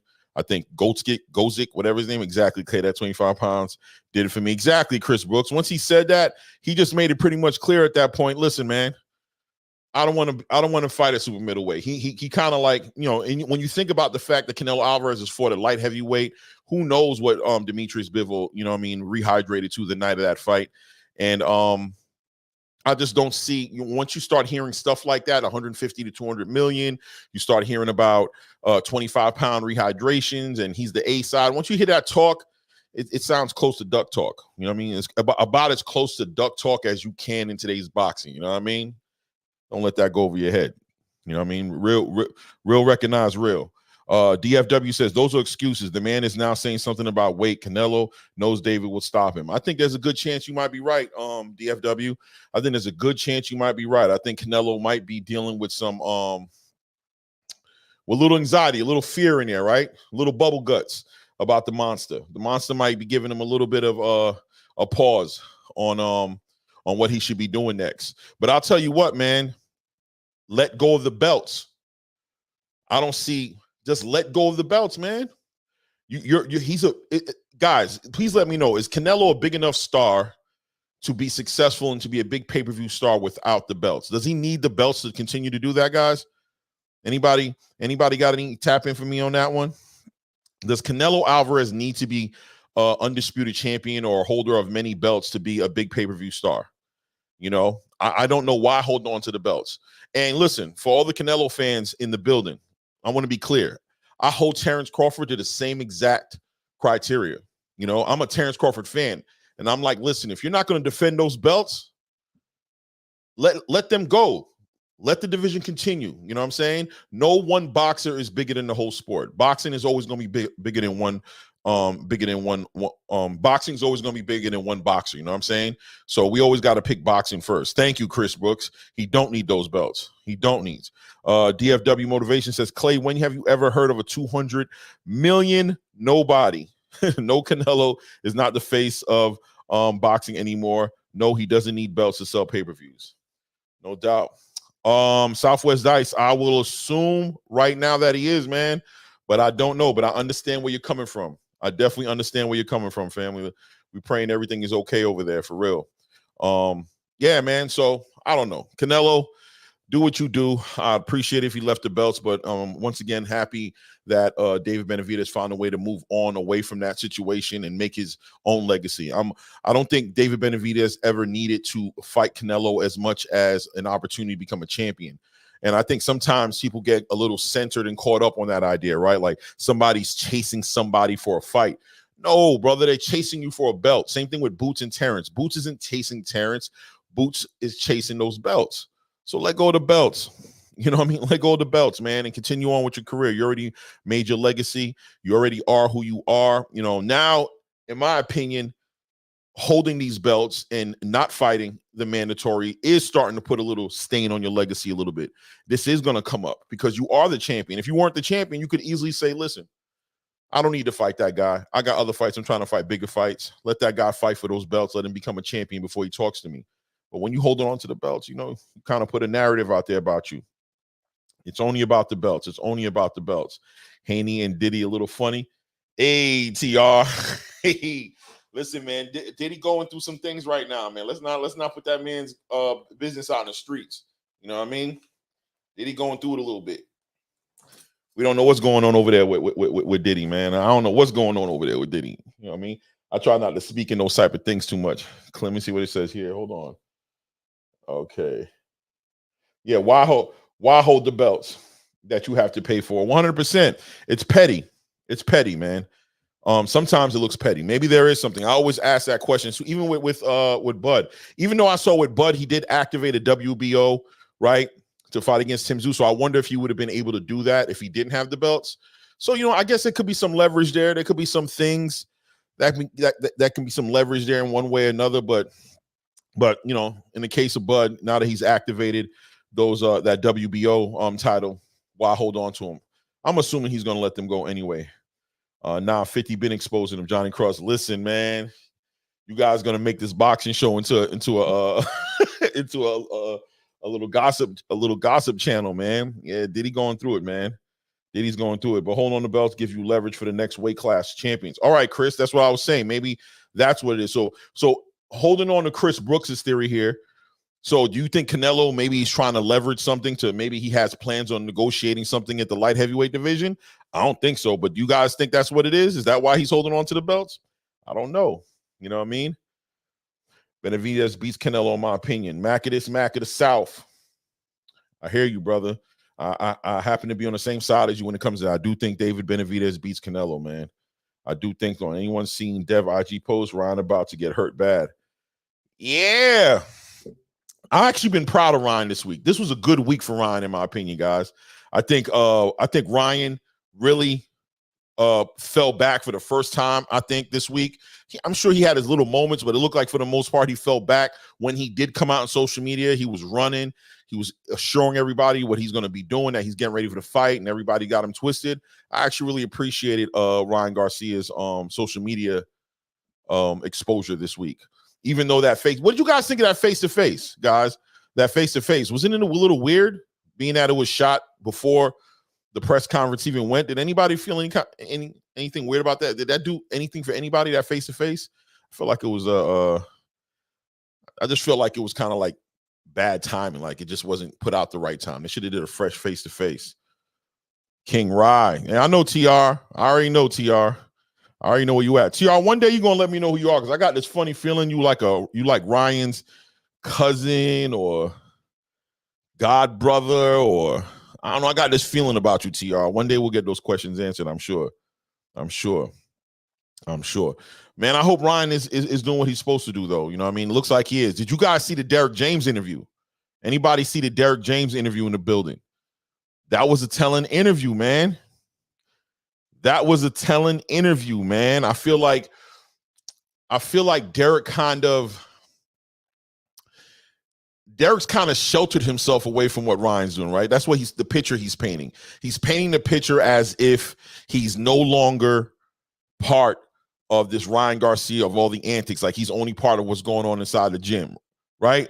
I don't know. It was kind of weird to me, and I, according to Derrick James, they've had conversations about this, right? They've had even maybe bumped heads about it, according to Derrick, according to that interview, right? Yeah, Chris, right? It said a lot about the relationship he has with Ryan Garcia. It sounded very business, right? No, nothing more than business. Like, look, we're doing boxing, keep those antics. Like, he spoke to him to keep those antics out of the gym, and supposedly had a little conversation that may have been a little tense about keeping the antics out the gym. See, all those things for me line up to saying that what Ryan Garcia is doing is a lack of focus, right? At least Derrick James sees it as something that's going to distract him from the bigger picture. Derrick James sees it that way. You can tell by the way he was answering the questions that he's like, clearly Ryan's doing what he wants to do. And once again, that goes right into the lane of Ryan Garcia not being able to show discipline and show commitment to the task the way a coach would want him to show the commitment, right? Let's be honest. Like, I'm sure if Derrick James was running the show the way he'd want to run a show, I have a feeling that Ryan wouldn't be allowed to do that. So if you see Ryan doing that, it's safe to say he's going against the better judgment of the people he's paying to guide him in the fight. And that can leak into the fight, right? Because the same person who can sit there and do what he wants to do outside the ring, isn't that the same person who will do what he feels like doing inside the ring? Isn't that the same? Doesn't it take that same, there's an old saying, an old man once said, the way you do the smallest thing in your life is the way you do the biggest things in your life. That's why we're creatures of habits, right? We need to start. You got to start doing the little things, keeping the little things organized in your life, making the right decision with the little things. And that's what's going to give you the best chance of doing the right thing when the bigger things come across the table, right? And it seems like Ryan Garcia just has a pattern of being very rebellious and doing what he wants to do. So when you hear somebody like Goosen say, you don't coach Ryan Garcia, you collaborate with Ryan Garcia, even though clearly Derrick James pushed back on that idea, even referred to the big doors he had on his gym, right? That Ryan can hit those doors if he's not going to do it his way. But I mean, how many times have you heard Derrick James talk about that with any of his other fighters? Right? I don't know. I guess we'll see. We will see on April 20th, 2024, exactly what kind of discipline and what kind of training that Derrick James has been able to put on Ryan Garcia to help him win this fight. What do you guys think about Derrick James and Errol Spence? How do you guys feel about that situation? We don't want to get in their business, right? At the end of the day, when two brothers are suing each other, you want to stay out their business. But what has that been saying about? I mean, Derrick James has been in the limelight since that Errol Spence Terrence Crawford loss, right? Like since Errol Spence lost to Terrence Crawford, he's been in the limelight. And people have been questioning why. A large workload. It seems like he doubled his workload. All those stars. Let's count them down. We had obviously Errol, then he brought in Anthony Joshua, then Ryan Garcia, then he has Frank Martin, then he has Jamel Charlo. And there's always been a question as to whether or not that was more than he could handle, right? And question as, could he give everybody the attention they need? I always questioned it. I think Derrick James is a great trainer, right? But ultimately, he's a human being first, right? Before he's all that, he's a human being first. So how does that look? That focus that he used to give Errol, building Errol up to who he used to be, to now it being a limited amount of time where Errol, listen, let's get 2 hours in today because I still got to knock Frank out. I got to knock Anthony Joshua out. I got to knock Ryan Garcia out. I got to do all these different things. How have the fighters been feeling about that situation since that came together, right? Like since that came together, how have the fighters been feeling about that? How did Errol feel about it? I mean, look, man, it's always been a question for me. Even if you guys paid attention, I remember during the Oscar Duarte Ryan Garcia press conference when they asked Derrick James about Errol Spence, they asked him about him. He said he hadn't spoken to him since that night of that fight. He said he spoke to him the night after the fight, and that was the last time he spoke to him. I thought that was just weird. You know what I mean? Like, I thought they had a closer relationship than that. It looked like they did. When you raise somebody up from being that young into boxing, you would think that you would speak to him once or twice. You know what I'm saying? Why weren't they speaking? Now you look at hindsight and you see what's going on with this money situation. It kind of fills in a lot of gaps. You know what I'm saying? How's everything going, Blue? You back, and Blue's back in the building, man. Everything good? How your mom doing, man? Yeah.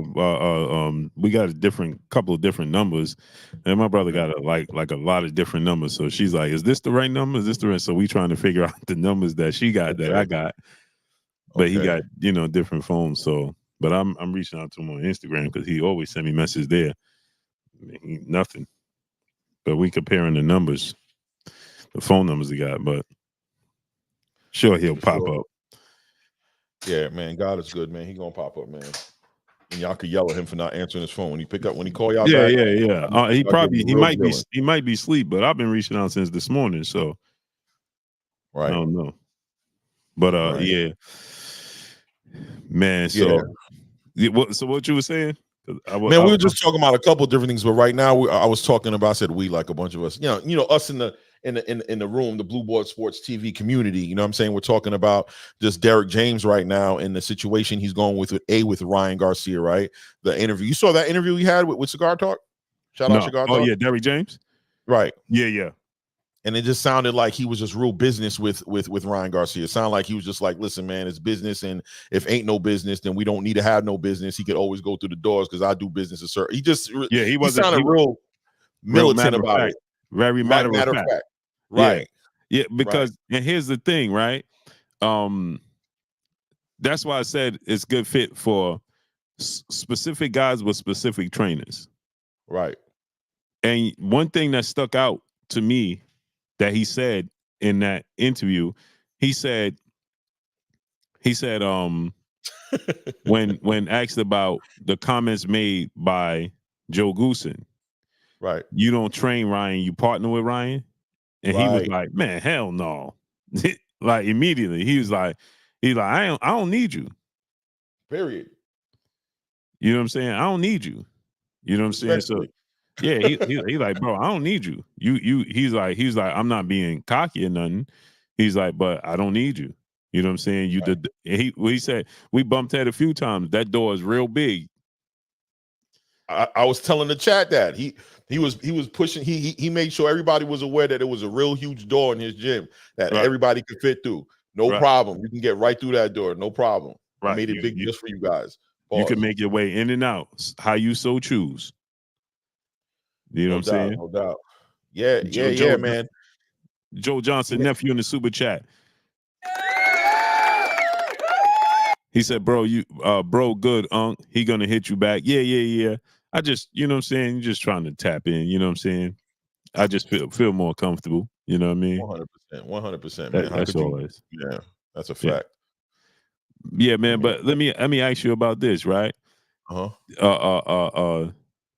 You see Ryan is selling this fight, right? Right. He trolling Devin Haney with the shirt, the Diddy shirt, so on and so forth, right? For sure. What you think about the ticket? Now Ryan turned around and he said, we gonna sell more than I did with Tank. I don't know about that, but he is selling this fight 1,000%. What you think about that? I think that Ryan, you know what? I think Ryan, I don't want to say knows, right? But I think he understands one thing's for sure.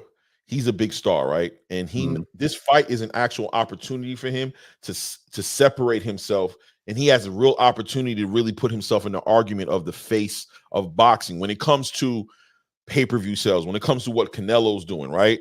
And I think he thinks that the fight he had with Gervonta, he gives himself most of the credit for that 1.2. You know what I'm saying? He's like, listen, man, Gervonta ain't do nothing close to a 1.2 before I got involved. I'm not going to speak it, but I'm just going to say there's only one way to really show it. I got to show you, but not could tell you. And I think that he's seen this fight as an opportunity to do that more than winning the fight. I think he's more focused on the sales, on the pay-per-view, on that part of the fight. So when he said that, when I heard him say that in the face-off, it kind of put together what he's been doing a little bit. It kind of gave what he's been doing an identity, because you could see like his main focus is, listen, man, I'm gonna do 1.5, maybe even 2 million. And I'm like, oh, okay. So he plans on going to social media, man. You're gonna need to hit social media in order to get those kind of numbers. You know what I'm saying? You're gonna need to sell this fight, and maybe that's what he's doing. I think he's reaching a little bit. I think he's reaching. I think he's going a little hard. You know what I'm saying? Yeah. But it kind of puts some perspective on what we've been seeing him do for the past 2 weeks, 2-3 weeks, right? Like the craziness that most people feel like they've been seeing. That put perspective on what that was all about for me. That's how I feel about it. Yeah, that's my thing. Like, my thing is, you know, he said 1.5. I don't know if it does 1.5. You know what I'm saying? But I do think that it's going to hit 1 million pay-per-view buys. Yeah, I'm about to ask you, if it hits 1 million, if let's say it hits 900,000, is he the reason why Tank sold 1.2 million? Is it not Tank? Hey, I said this, and I said this before, right? If Ryan does, imagine if Ryan does, and Ryan and Devin, because they said Devin don't sell. If Ryan and Devin does, they do 1 million pay-per-view buys, right? And Tank and Frank do 200,000. Or even 350. Let's say a good number, like 350,000. Right. That's not a good look. That talk, that's a different kind of talk right now, right? Yeah. That looks like Tank, you know what I'm saying? Like, we know Tank does the big gates. You know what I'm saying? Right. But if Devin and Ryan do 1 million pay-per-view buys, and Tank and Frank do 350,000, like you said, right? Well, something is drastically off. Right. Well, there's a common denominator at that point. Now there's math. There's math that can be done now. It's like, okay, Ryan happened to be part of this situation. Now it's Ryan who's been walking around doing 1.2 million, 1 million. He's the one who can talk that. Yo, Blue, hold on 1 second. Hold it down for a second. Let me just go see what's going on at the door quick. I'll be right back. Okay. Yeah, imagine that, right? So imagine that Ryan and Devin do big numbers. Well, then guess what? You now, like Clay said, your common denominator is Ryan Garcia, right? And that means if you match Ryan Garcia up with another big name, he's a guaranteed sell, right? Now, remember, Ryan has not done a pay-per-view without Gervonta Tank Davis. This is the first one he did, right? So now it starts to beg the question, right? Is it Tank Davis? Or is it the fact that you bring two mega stars and Ryan's is such a mega star, you bring another star along and then you do big numbers? Because again, now we're normalizing 250,000 pay-per-views. Because I saw somebody had put up a post that Leonard LB had said, since when is it bad to do 250,000 pay-per-views? No, it's not bad to do 200. I never said it was bad. You understand? I always said that for today's time with the piracy, that's good that Tank do those numbers. But Errol Spence is the Queen said, Blue, did you see the video Devin just dropped, punishing the bag? He dropped it on Instagram. Yeah, Devin is coming to do. That's what I'm saying. Devin is coming to do work. He's coming to do work. You understand what I'm saying? Ryan is doing all this promoting, talking about Diddy and Devin. Oh, yeah, I see it. As soon as I open my app.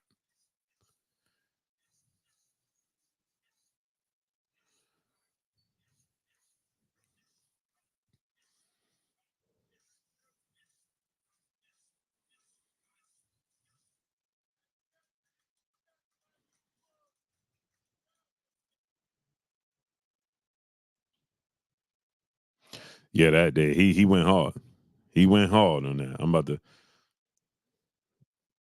As soon as I open the app, right there.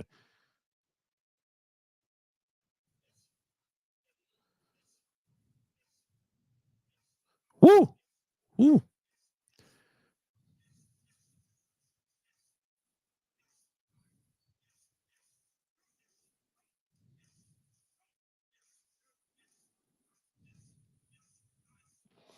I tell you what, though.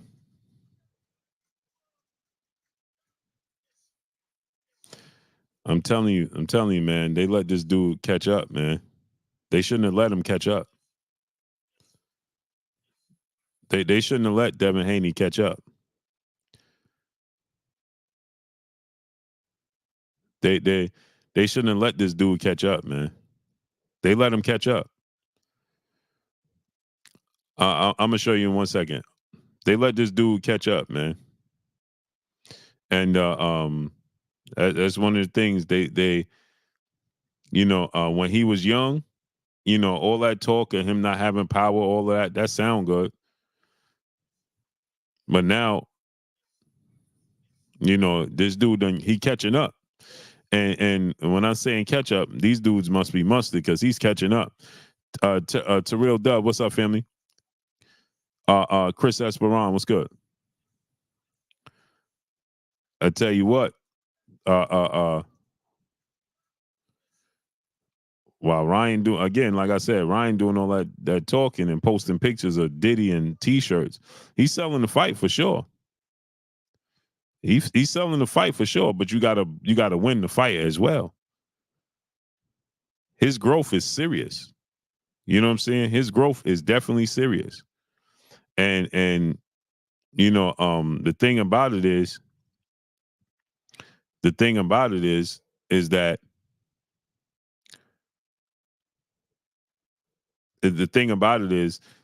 everybody had an opportunity to get him.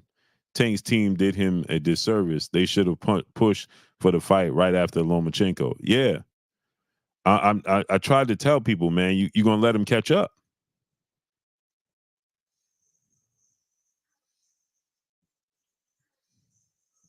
But you know, they're gonna look at this video and they're gonna say, man, Devin ain't got no power. Look at the bag ain't moving. They're gonna look at the video and they're gonna say, Devin ain't got no power. The bag ain't moving. That's what they're gonna tell you. The bag is not moving. Look at the bag. Hold on, let me get the link. Hold on. I'm gonna share this. I'm gonna share it for y'all. Hold on 1 second.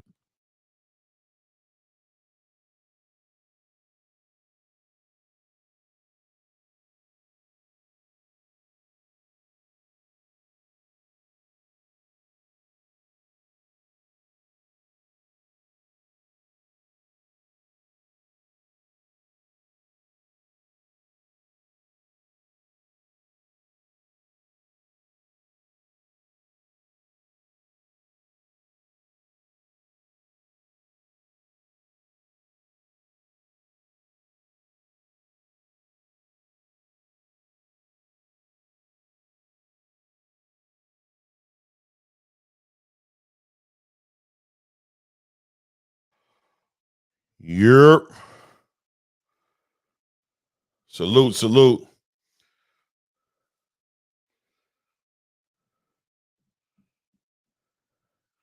What's good, Blue? You muted.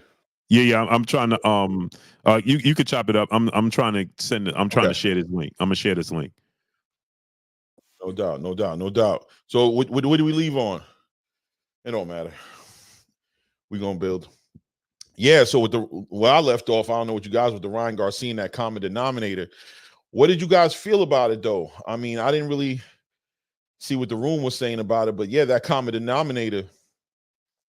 I think Ryan's trying to make a statement in that space right now. You know what I mean? I'm sure he wants to win this fight, but is winning this fight his biggest priority right now, or is it more status, future fights, the star quality he brings to the table, the what's good, RC, salute the fans that follow him around. He trying to control that traffic. Man, we got a lot of talking going here. The higher Devin goes in weight, the better he gonna be. He was faster than cats at 35. He gonna be untouchable with his speed at high weights. I can see that being legit. I can see that being legitimate. Denzel. And then Legacy says TR. Oh, he's talking to TR, so I ain't gonna even put y'all business out there. I'm not gonna put y'all business out there. Yeah, but I think that's what I pulled from that face off.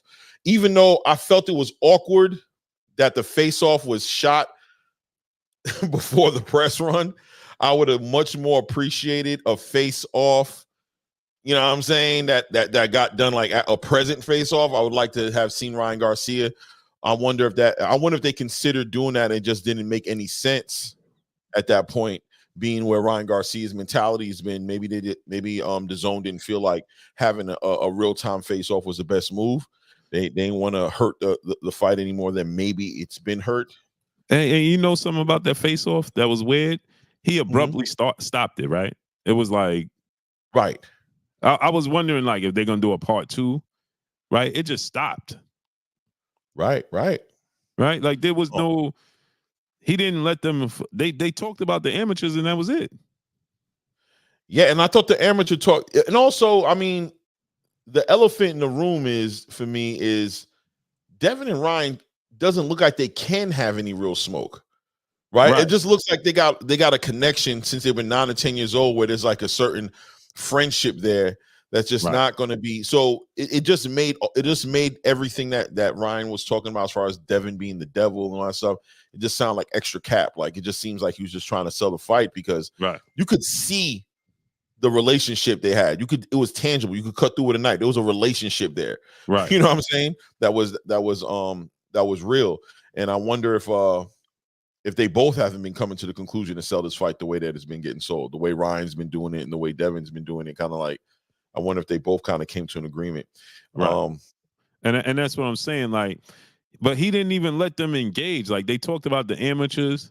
They didn't get into it's almost like they didn't. I just feel like that was pre-recorded, and I feel like there was more to that. Right. Yeah, there's more to it. I think both of these guys have vested interest in this fight selling a lot. And I think you know, there's really no smoke as far as the fight in the ring is concerned. I think there's more vested interest that, look, man, do whatever you got to do to sell this pay-per-view, bro. I'm going to do whatever I got to do to sell this pay-per-view. If we got to meet up in the mall and throw hands at each other, we going to do that. If we got to, you know what I'm saying? If you got to go in there and call me the devil, go ahead and do that. Because Devin also wants to, you know, he already made it clear that this run that he's doing, this campaign he's doing, is going to be based on making the biggest fights and making the most money on his prize fighting status. I think he understands the leverage he didn't have when he was calling out Gervonta Tank Davis. He wants to change that around, right? Like I'm tired of that man having that kind of leverage on me when I'm calling him out. Quickly, somebody throwing a side in my face. Quickly, somebody's throwing how many pay-per-views I sold. So this fight right here is a defining fight for both of these guys. To as far as in reference to Tank Davis is concerned, the control that Tank has on this on boxing right now. You know what I mean? On boxing right now, Tank just has this control to where they have to figure out how to get around this. Ryan is interested in getting a rematch with Tank, and Devin's interested in getting a fight with Tank, and they both understand that this fight selling is a big deal, and I think that's what the focus is. I think that's what the focus is. Definitely. You know, Ray Davis, what's up, family? Salute to my brother Ray. Salute. Ray, you want the link? Put the link in here. No doubt. Yeah, so that's the thing, right?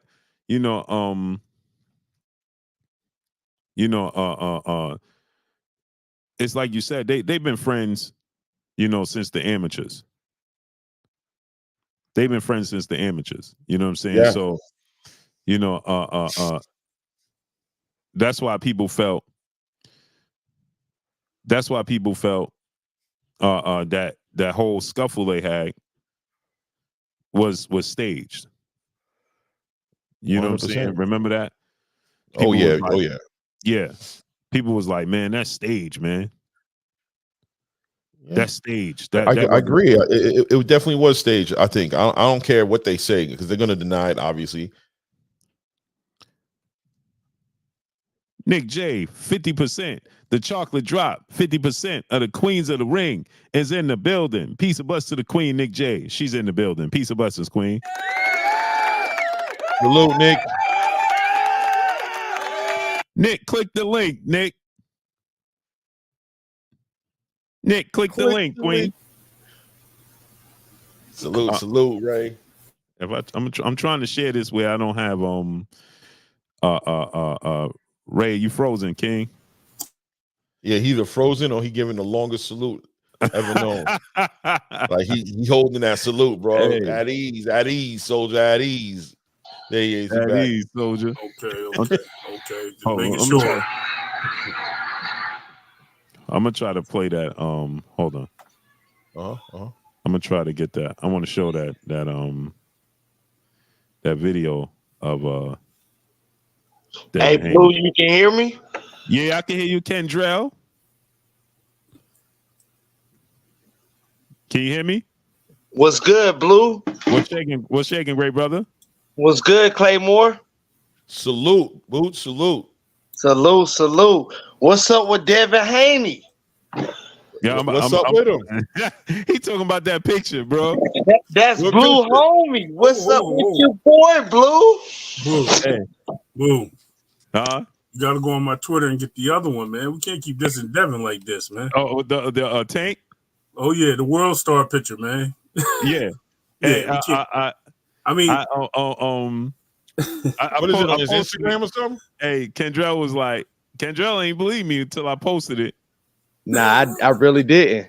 But I'm gonna give Blue a hard time anyway, because that's his boy. That's your man's. That's your man's. That's your man's, Blue. That's your man. Hey, Blue. Hey, how you wipe the eyes without the glass, without the lens in the frame? Yeah. Boy, your ass is crazy.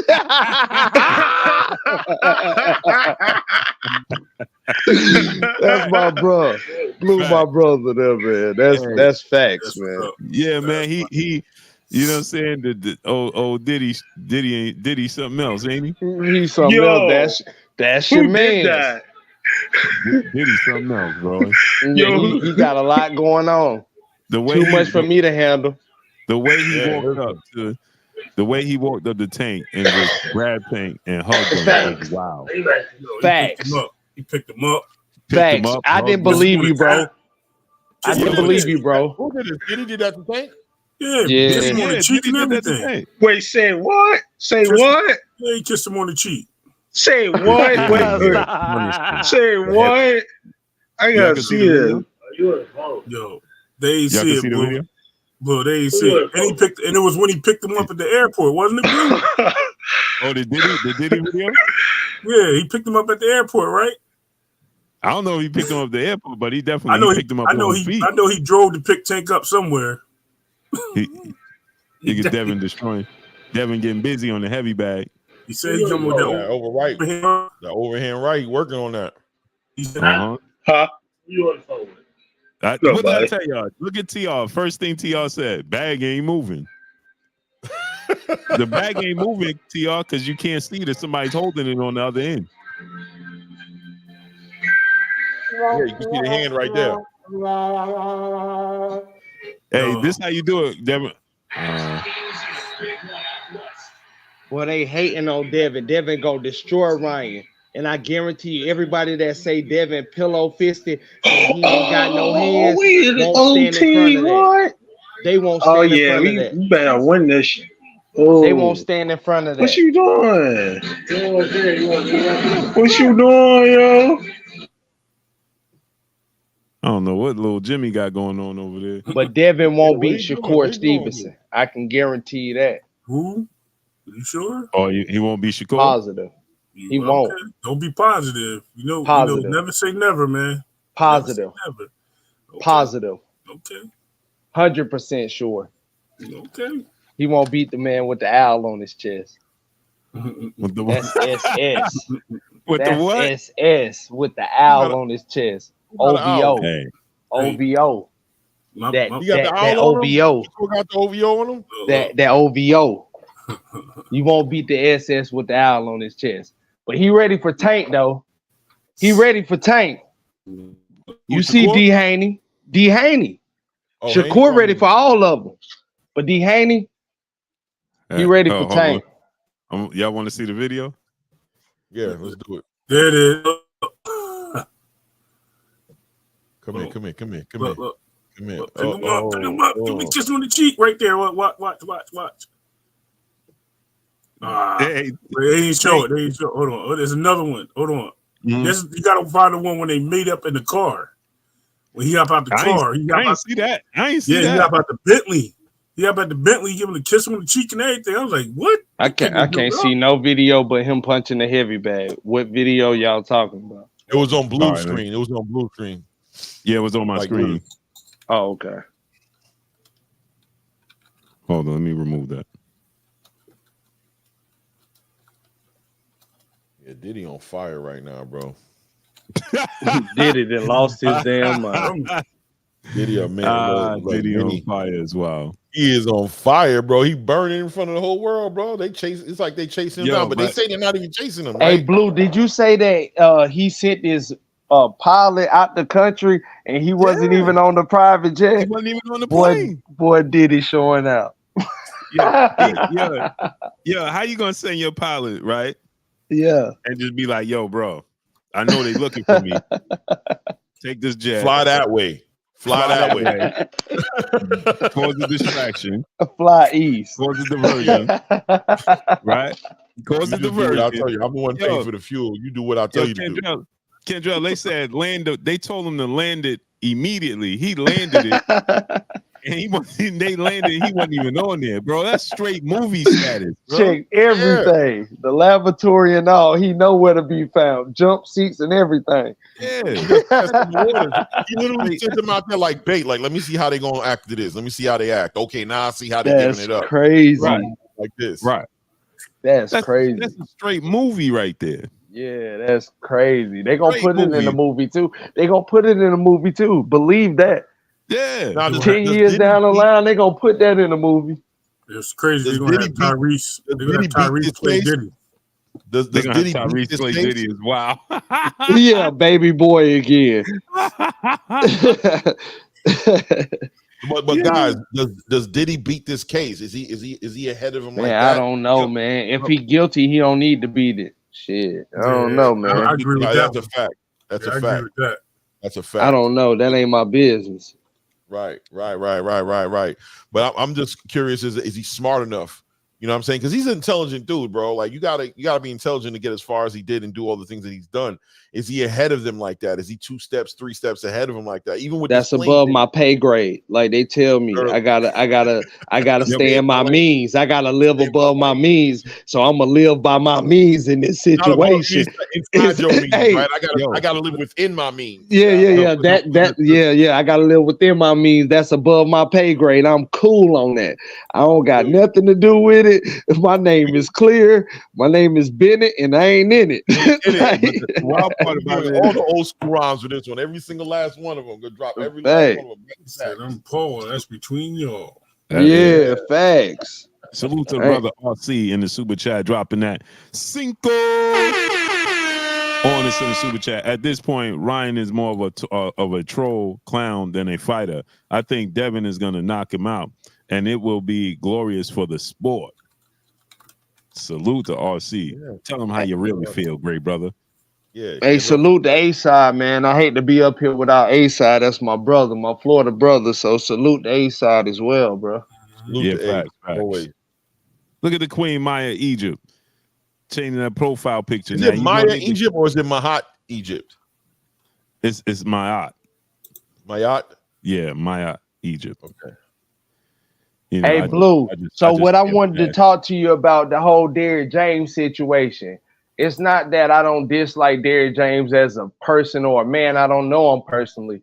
But what I'm stating is he came out his mouth and said Roy Jones is one-dimensional. Once his athleticism left him, there was nothing else left to show. Well, I feel that same way about his training. Once you figure out his one-dimensional style of training, there's nothing else for him to show, and that's why a lot of his fighters are being beat in this time set, in this time frame. They are come for one-dimensional fighters by doing everything and creating behind the jab, no matter if they're slipping, countering, coming off a punch, doubling up on a punch, no matter what the case may be, it's one-dimensional and it's a come forward standard. So basically, if you have to go at an angle or if you step back, you basically confused because everything is coming forward. You're leading with the offense. There's no defense to counter off of. And I believe that's what's getting his fighters put in the positions that they're in. And like Jamel Charlo with Canelo, and like Errol Spence with Terrence Crawford, and how Tank Davis is going to do Frank Martin.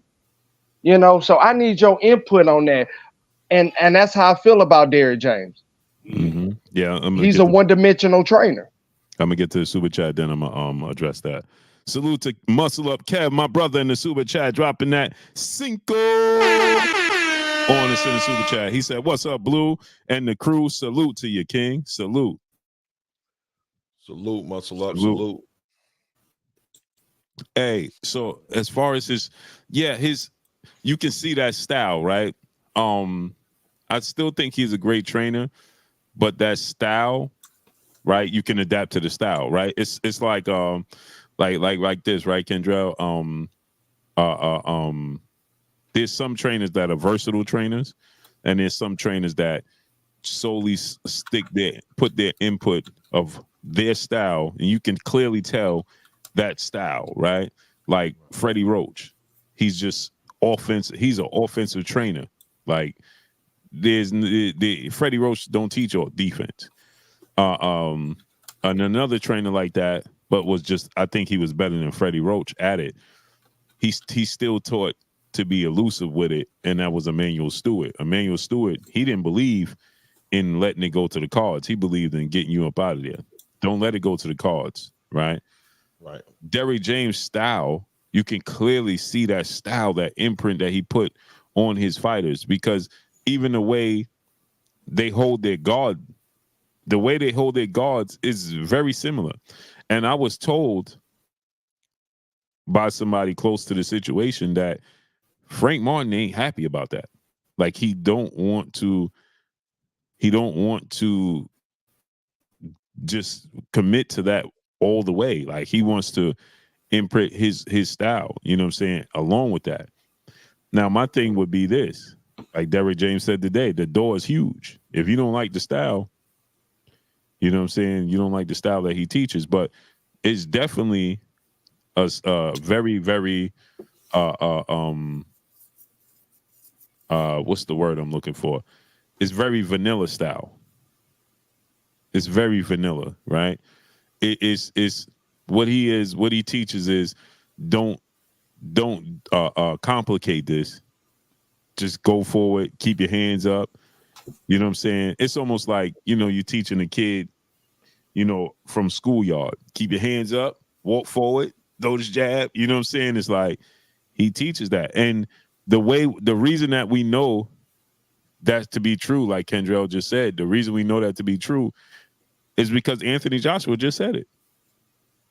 He literally just said, I didn't want to be, he didn't want to say Derrick James, but remember he said, I just didn't want to be in a situation where somebody's trying to force a style on me or make me fight a certain kind of way.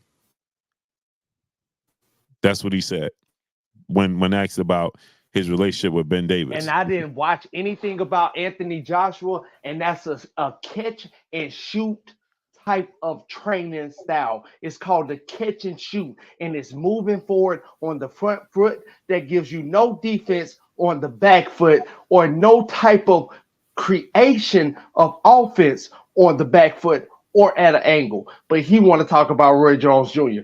I'm on his, I can't cuss on Blue Show, but he know what it is. DJ, come holler at me.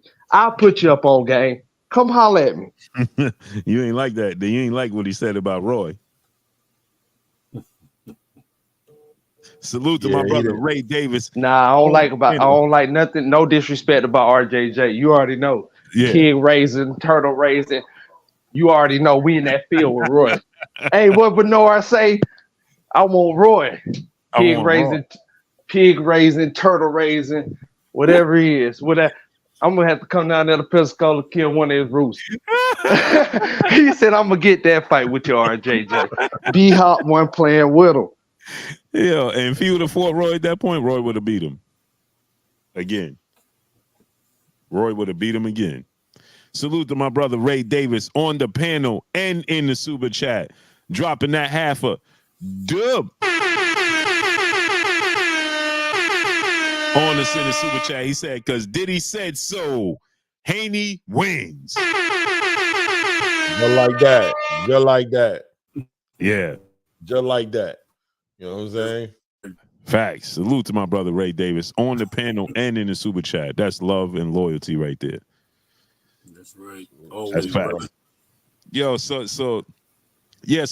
let me ask y'all what y'all think about what Kendrell said about that style. Derrick James style. Is it very vanilla? I think yes. First of all, yes. I think listen, man, I've been saying it for a minute personally. You know what I'm saying? Just salute to Derrick James. Number one, salute. You know what I mean? Nothing but respect, respectfully. But when a style is vanilla as his, at some point the game's gonna figure it out.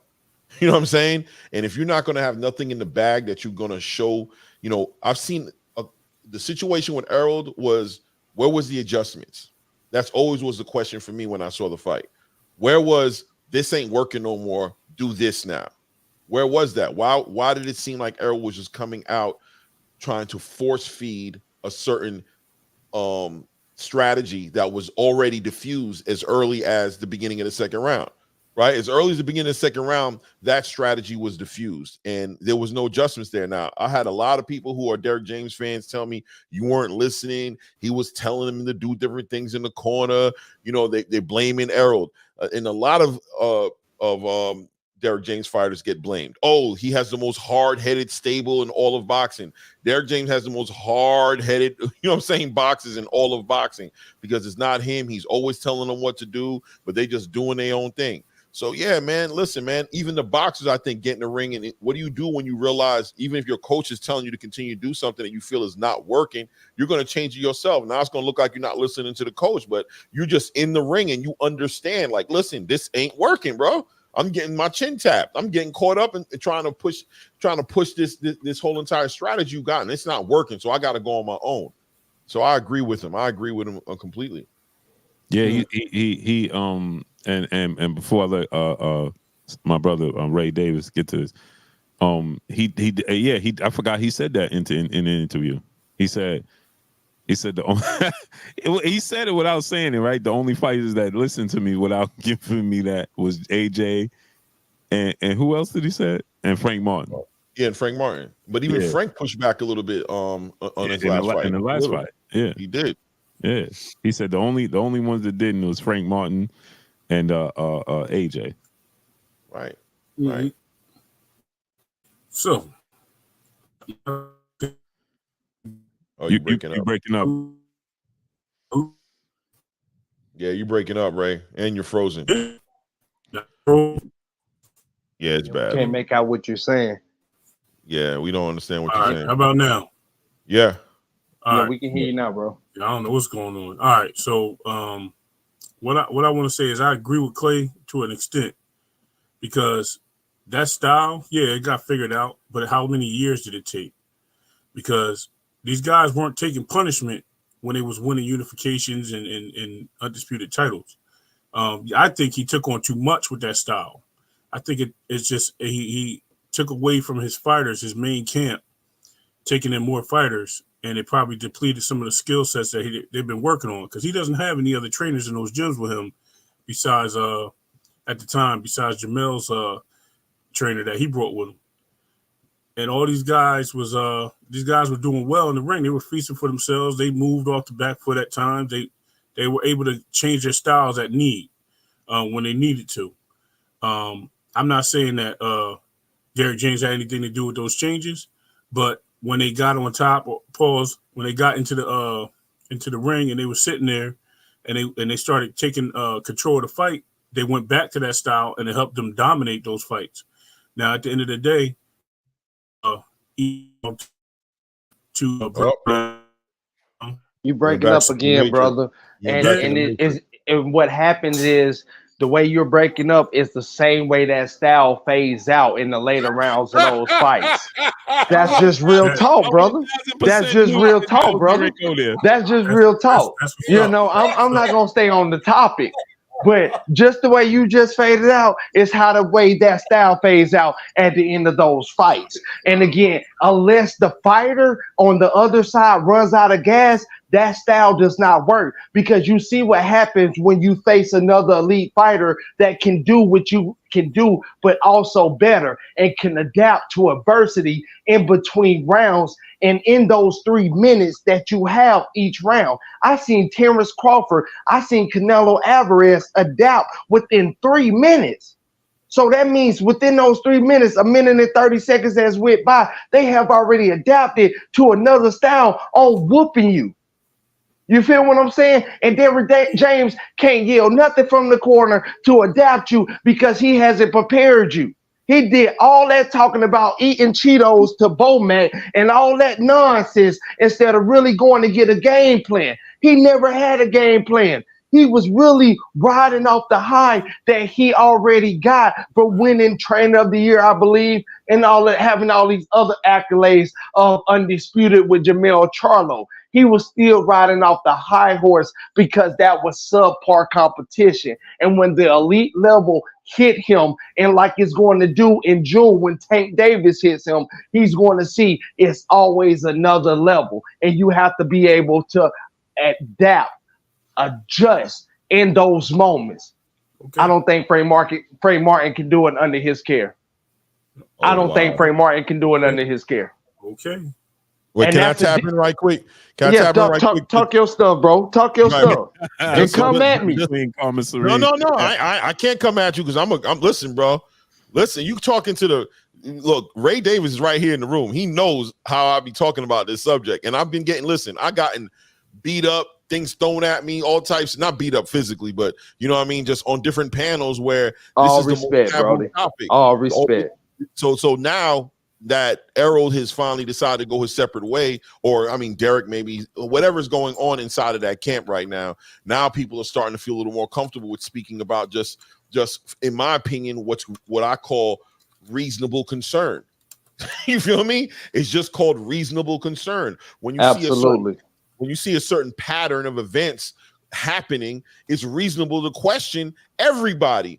Errol gets questioned clearly, you know what I mean, with his commitment to the sport, with his lifestyle, with his outside antics and how that affected him inside the ring. But I think Derrick James is subject to the same scrutiny and the same questions and concerns. When we saw that fight, one of the things we saw that was a problem in that ring was we didn't see what Derrick James was doing to help Errol Spence adjust to the issues he was facing with Terrence Crawford. I didn't see it. I personally did not see it. You know what I'm saying? I didn't see no effective, like, all right, that's not working. This is what we're going to do. It was just more like, just keep doing what I tell you. Keep throwing that jab out there and attacking that body. He going to break. He going to break. No, he's not. He got nowhere near breaking. You know what I'm saying? So at the end of the day, cooking, brother. You cooking. Keep going. At the end of the day, as far as Derrick James is concerned, and I think it was key that you brought up Frank Martin going against Gervonta Tank Davis, because this is a huge fight for Derrick James. People still have questions that need to be answered. You see Anthony Joshua walks away. Okay, fine. Maybe he was over the water. He didn't want to come back over the water. That's fine. You saw Jamel Charlo against Canelo Alvarez. You see Derrick James screaming at Jamel. Oh, what are you doing? Are you even trying to win? And you seen Jamel Charlo's face look like me and Guzman know exactly what we came to do. Derrick James was in the dark about what Jamel Charlo and Guzman had came up to do in that fight. He was not part of that strategy and game plan on how to fight Canelo Alvarez. And now you've seen him with Ryan Garcia. Ryan Garcia is doing all types of California rolls or egg rolls or whatever you want to call them inside the middle of the ring. He's doing all types of weird moves. He's doing new moves. And then you look back, what's Derrick saying? Who taught you that? Where did you get that from? I didn't teach you that. So there's this disconnect between Derrick James and his fighters that everybody can see. And it just looks like from the outside looking in, it looks like a lack of confidence from the fighters in Derrick James's strategy, right? Like whatever they came up with the game plan, when they get in the ring, they don't have that confidence to execute what Derrick James is telling them to execute. Why? Once again, if you leave it up to Derrick James fans, if you leave it up to maybe even Derrick James, what the narrative going to be that sold? My fighters are hard-headed. The reason they're getting the results they're getting is because they're not listening to me. Well, I mean, how long are we going to keep going with that? How long does that go before we start asking about how effective Derrick James is as a trainer right now for today's boxers, for today's elevated boxers who are diversified in many different approaches to a fight? They're not just one dimensional fighters anymore. It's the same thing. I'll take it to UFC, right?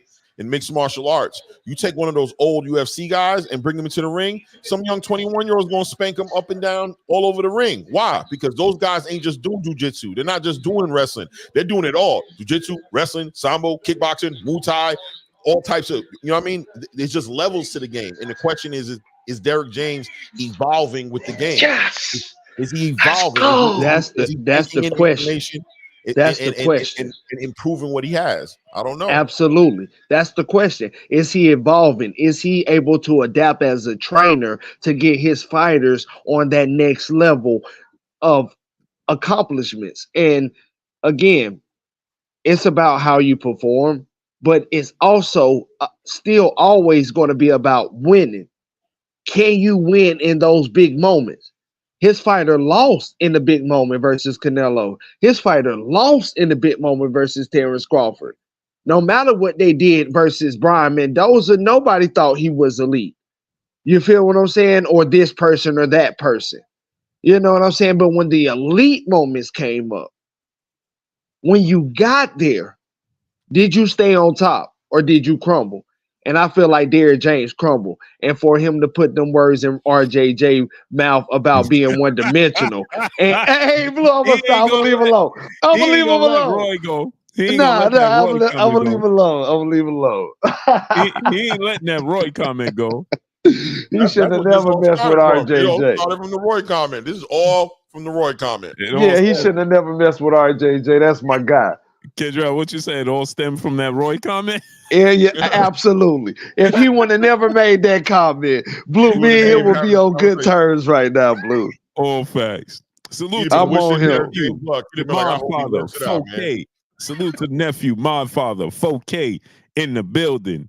He said, please take a moment and smash the like button for YouTube algorithm. Thank you and enjoy the content. Also, you'll see a link to Ring Rivals and Karma Serene. Subscribe for the creative content. Absolutely, Salute. 1000%. Salute for sure. 100. Salute 100. 4K. Nephew, he's sick, kid's sick. Salute to you, 4K. Love you, Oh nephew. man, feel better, bro. Who, A-Side sick? 4K. Okay, huh? Yeah, his kids got the flu, all types of stuff, man. Him and the whole house. That's how it works. You know, you get it from the kids, then they pass it to you. Every time. Mm-hmm. Getting it from other dirty little kids in the classroom. So Blue, let me get your not prediction because I know they come fight night. But how do you feel about this Canelo Munguia fight? I haven't had the chance to talk to you. I'm gonna say one more thing before we get to that. What you think about also Derrick James saying that if Errol gonna fight again, he may as well go ahead and rematch Terrence Crawford. It don't make no sense to do anything else but to rematch Terrence Crawford. What you think? What you think about that, Kendra? Well, it does make more sense to do something else other than rematch Terrence Crawford because ain't no money in that fight at this particular time because we saw a one-sided butt whooping. You know what I'm saying? So at the end of the day, there are other options, and that is what I'm saying.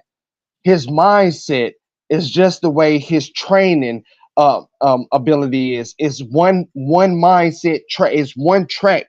It's like he feels like I'm going to beat you this way, and if I can't beat you this way, I'm going to do it again the same way.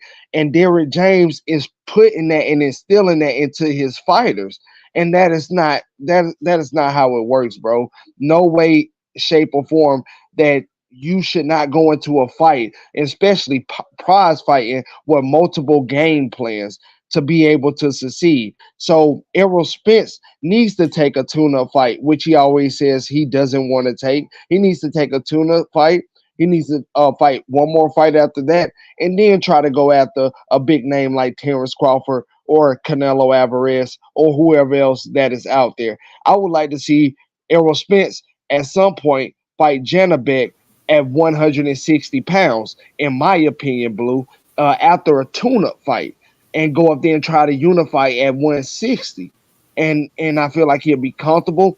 I feel like the jab will work for him. I feel like he'll be able to create, especially if he's healthy.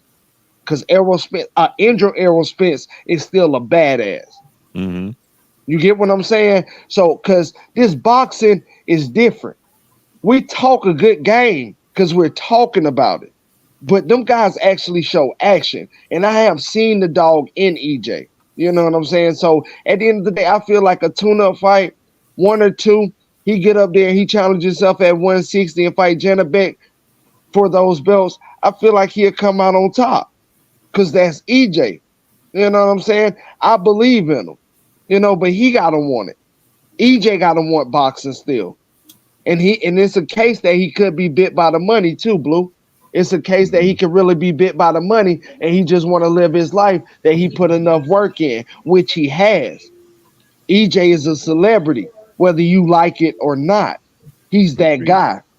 You know what I'm saying? So that's how I'm going to leave that, Blue, to answer your question.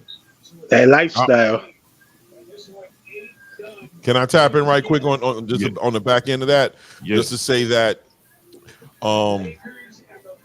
during that interview, and I think once we find out that Derrick James is suing Errol Spence, we know this.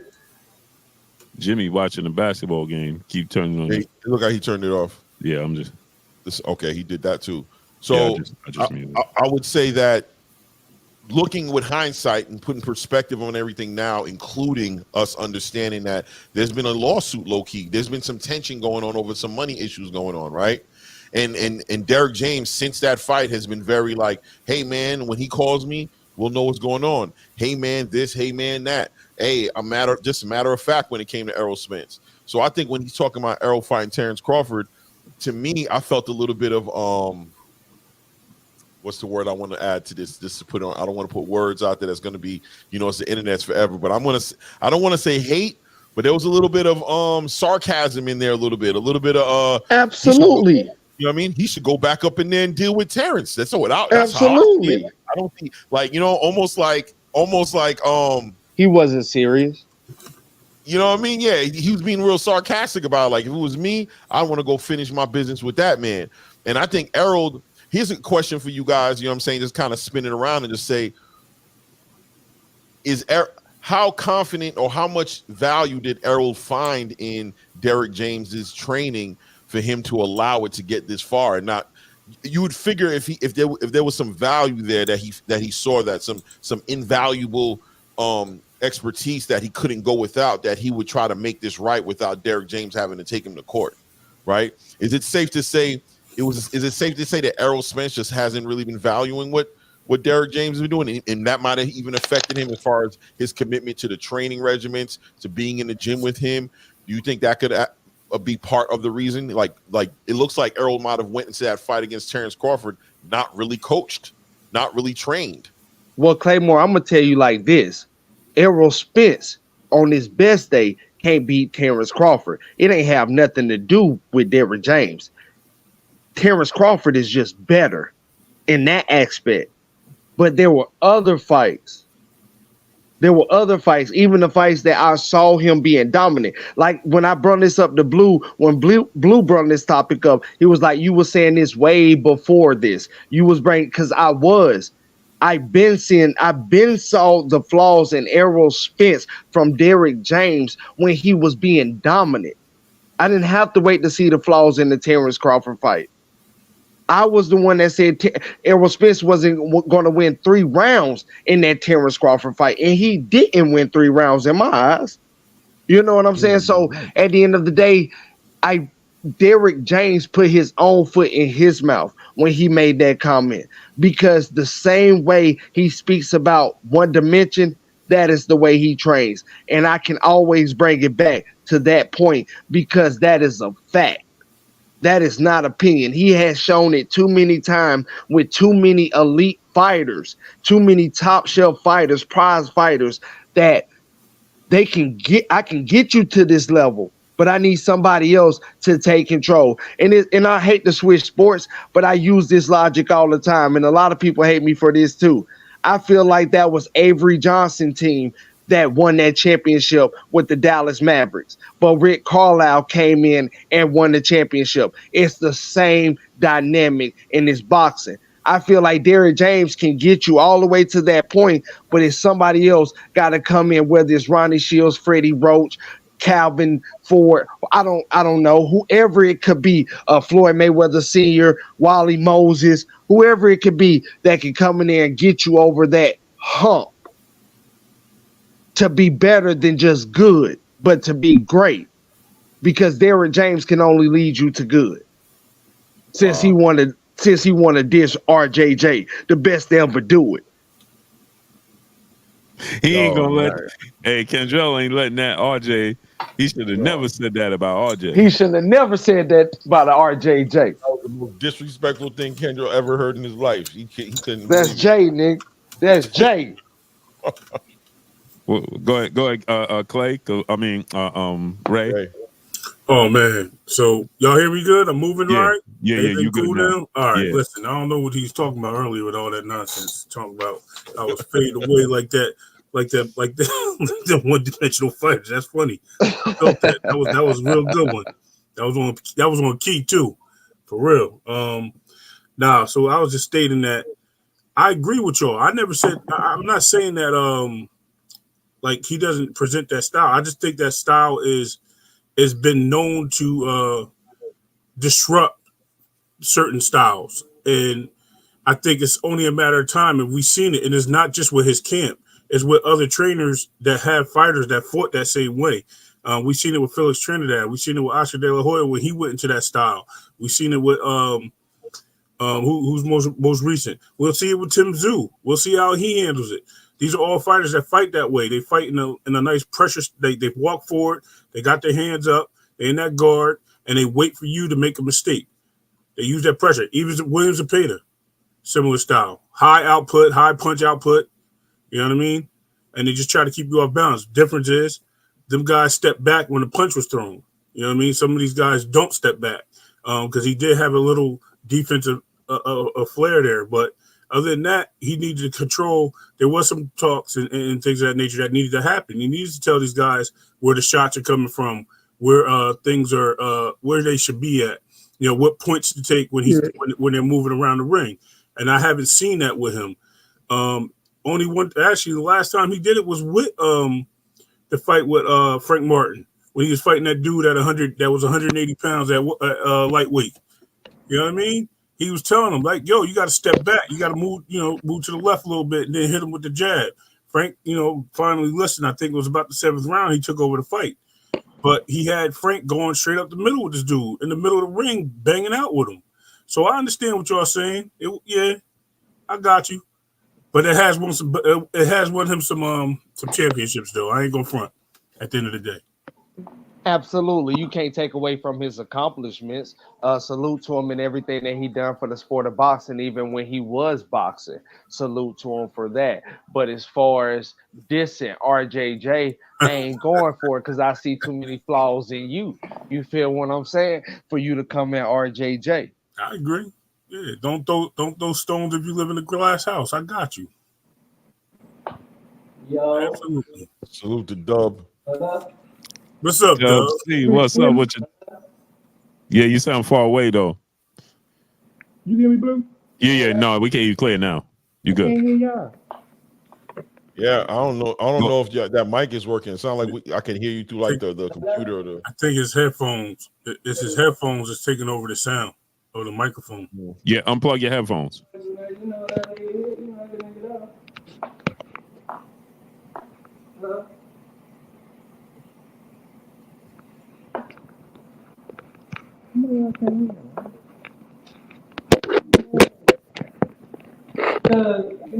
you go. There you go.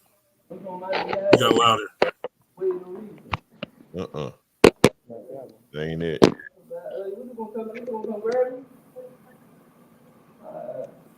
Hey, Blue, I still want to get your opinion on that Canelo Munguia. Do you think that's a good fight, or do you see it being one-sided? It's gonna be it's gonna be entertaining. It's super entertaining. I think Canelo definitely wins. I can see both fighters being timid because both fighters are the fighters to let their hands go.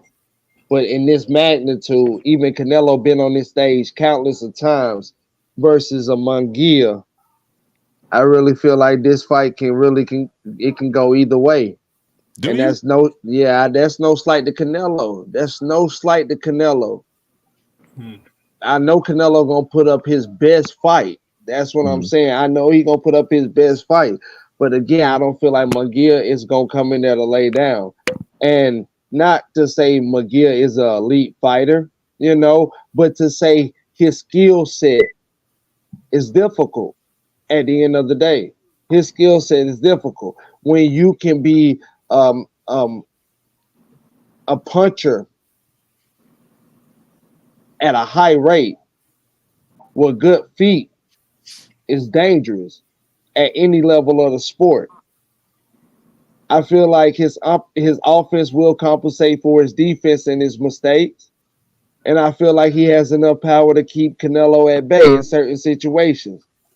So I don't feel like it's an early one-sided fight for Canelo just to dominate him, you know.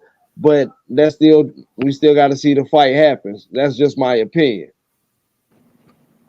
I'm gonna be honest with you. I think the Munguia and Canelo fight to me is like the Tank and Frank fight to a degree, right? Like I think people are sleeping on Frank, and I think they're sleeping on Munguia. I think the dog sometimes can show up on the weirdest days, bro. And the way the universe works, the way God works sometimes, when somebody's doing what Canelo's doing, it be the last dude you think would do it, does it. I think he got the right coach for the job. I think Freddie Roach is going to make him an offensive demon. I think Canelo's going to have to overwhelm him, and I don't know how that looks, overwhelming Munguia. What's going to happen? I mean, I'm sure if you clip him, then it can send the momentum the other way. But I would say do not sleep on Munguia's ability to shock the world on Cinco de Mayo. You know what I mean? Cinco de Mayo weekend. I agree. I think Blue gonna try to stay quiet. Blue, I need to hear your opinion. You trying to wait the fight night. No, I think it's going to be a super entertaining fight. Got you. Super entertaining, right? Yeah.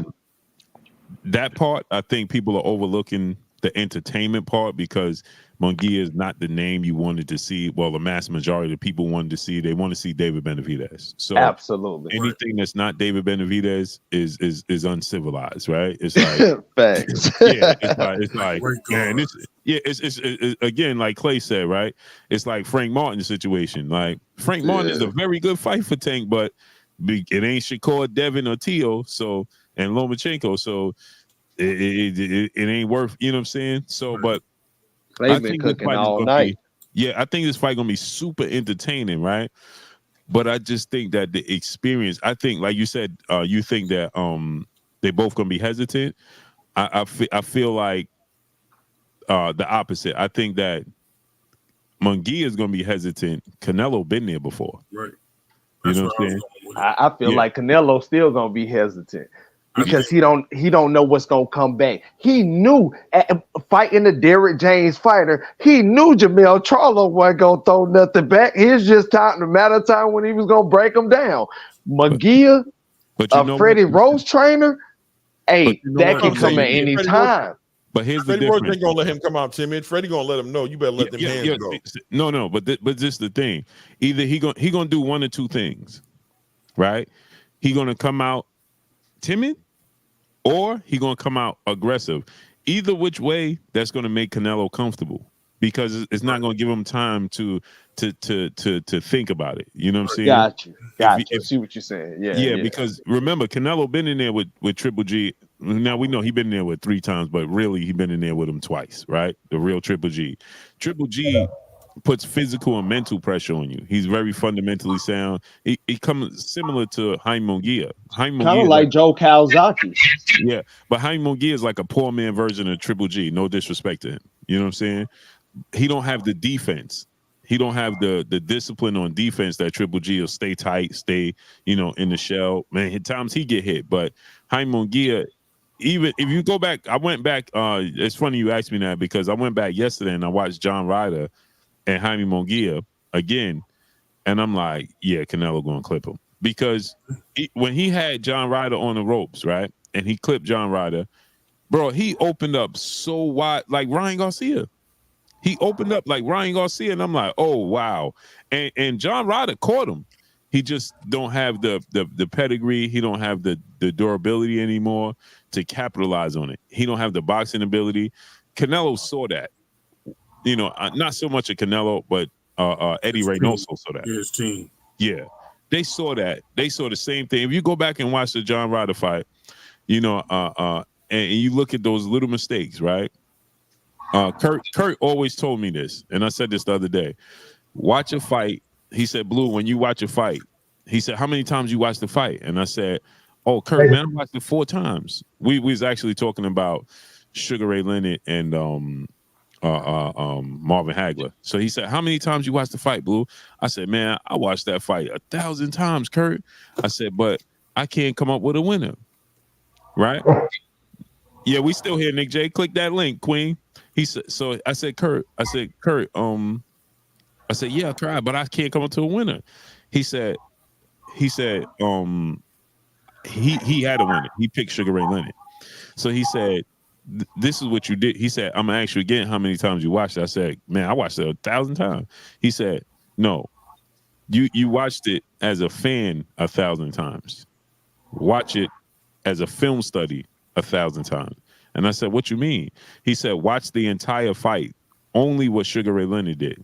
Then watch the entire fight, only what Marvin Hagler did. Then watch the entire fight, watching their footwork, their foot placement. Then score the fight, right? He said, now tell me what you came up with. And I said, Sugar Ray Leonard won the fight.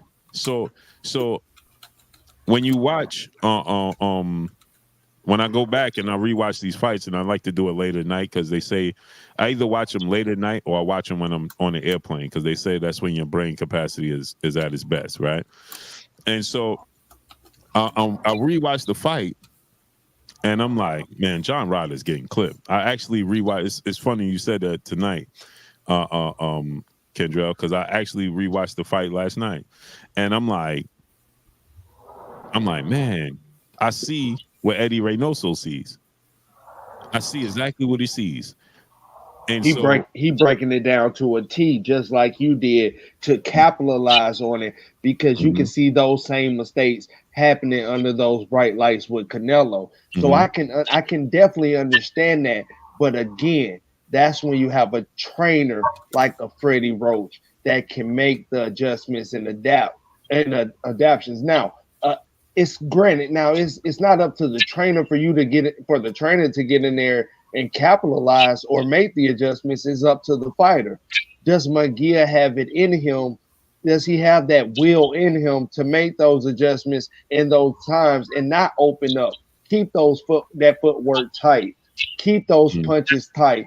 Keep a guard that's close and a high guard when he coming in to make sure that he can counter off of whatever Canelo throws at him and move his head, and I feel like he can.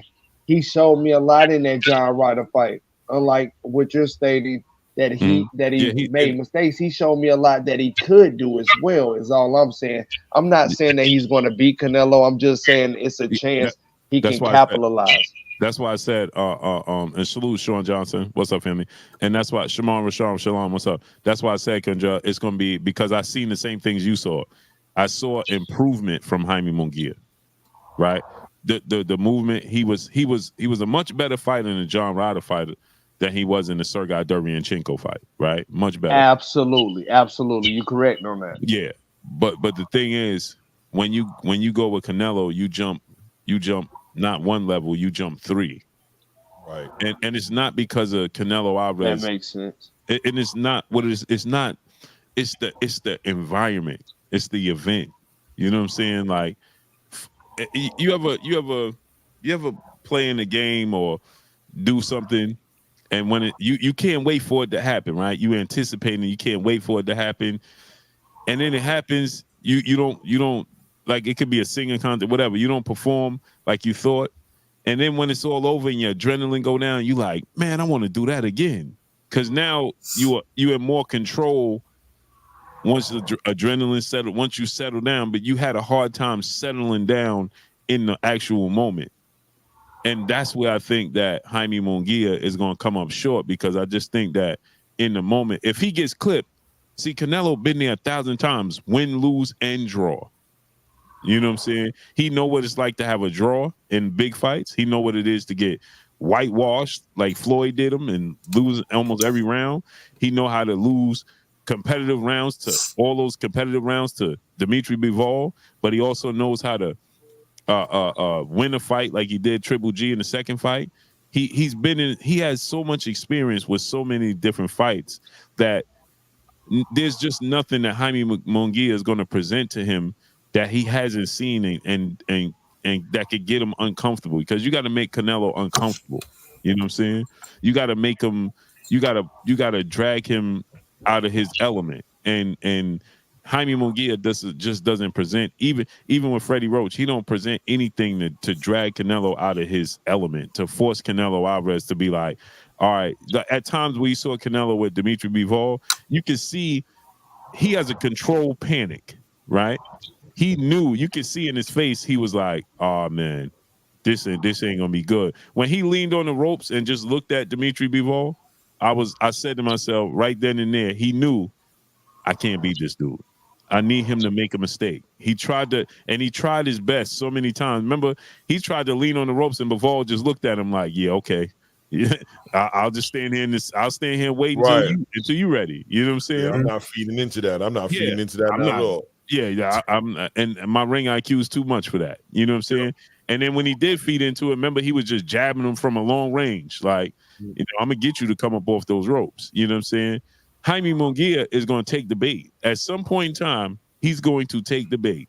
if this fight is not going the way Canelo wants it to go, Canelo's going to set a trap, and he for sure is going to take it.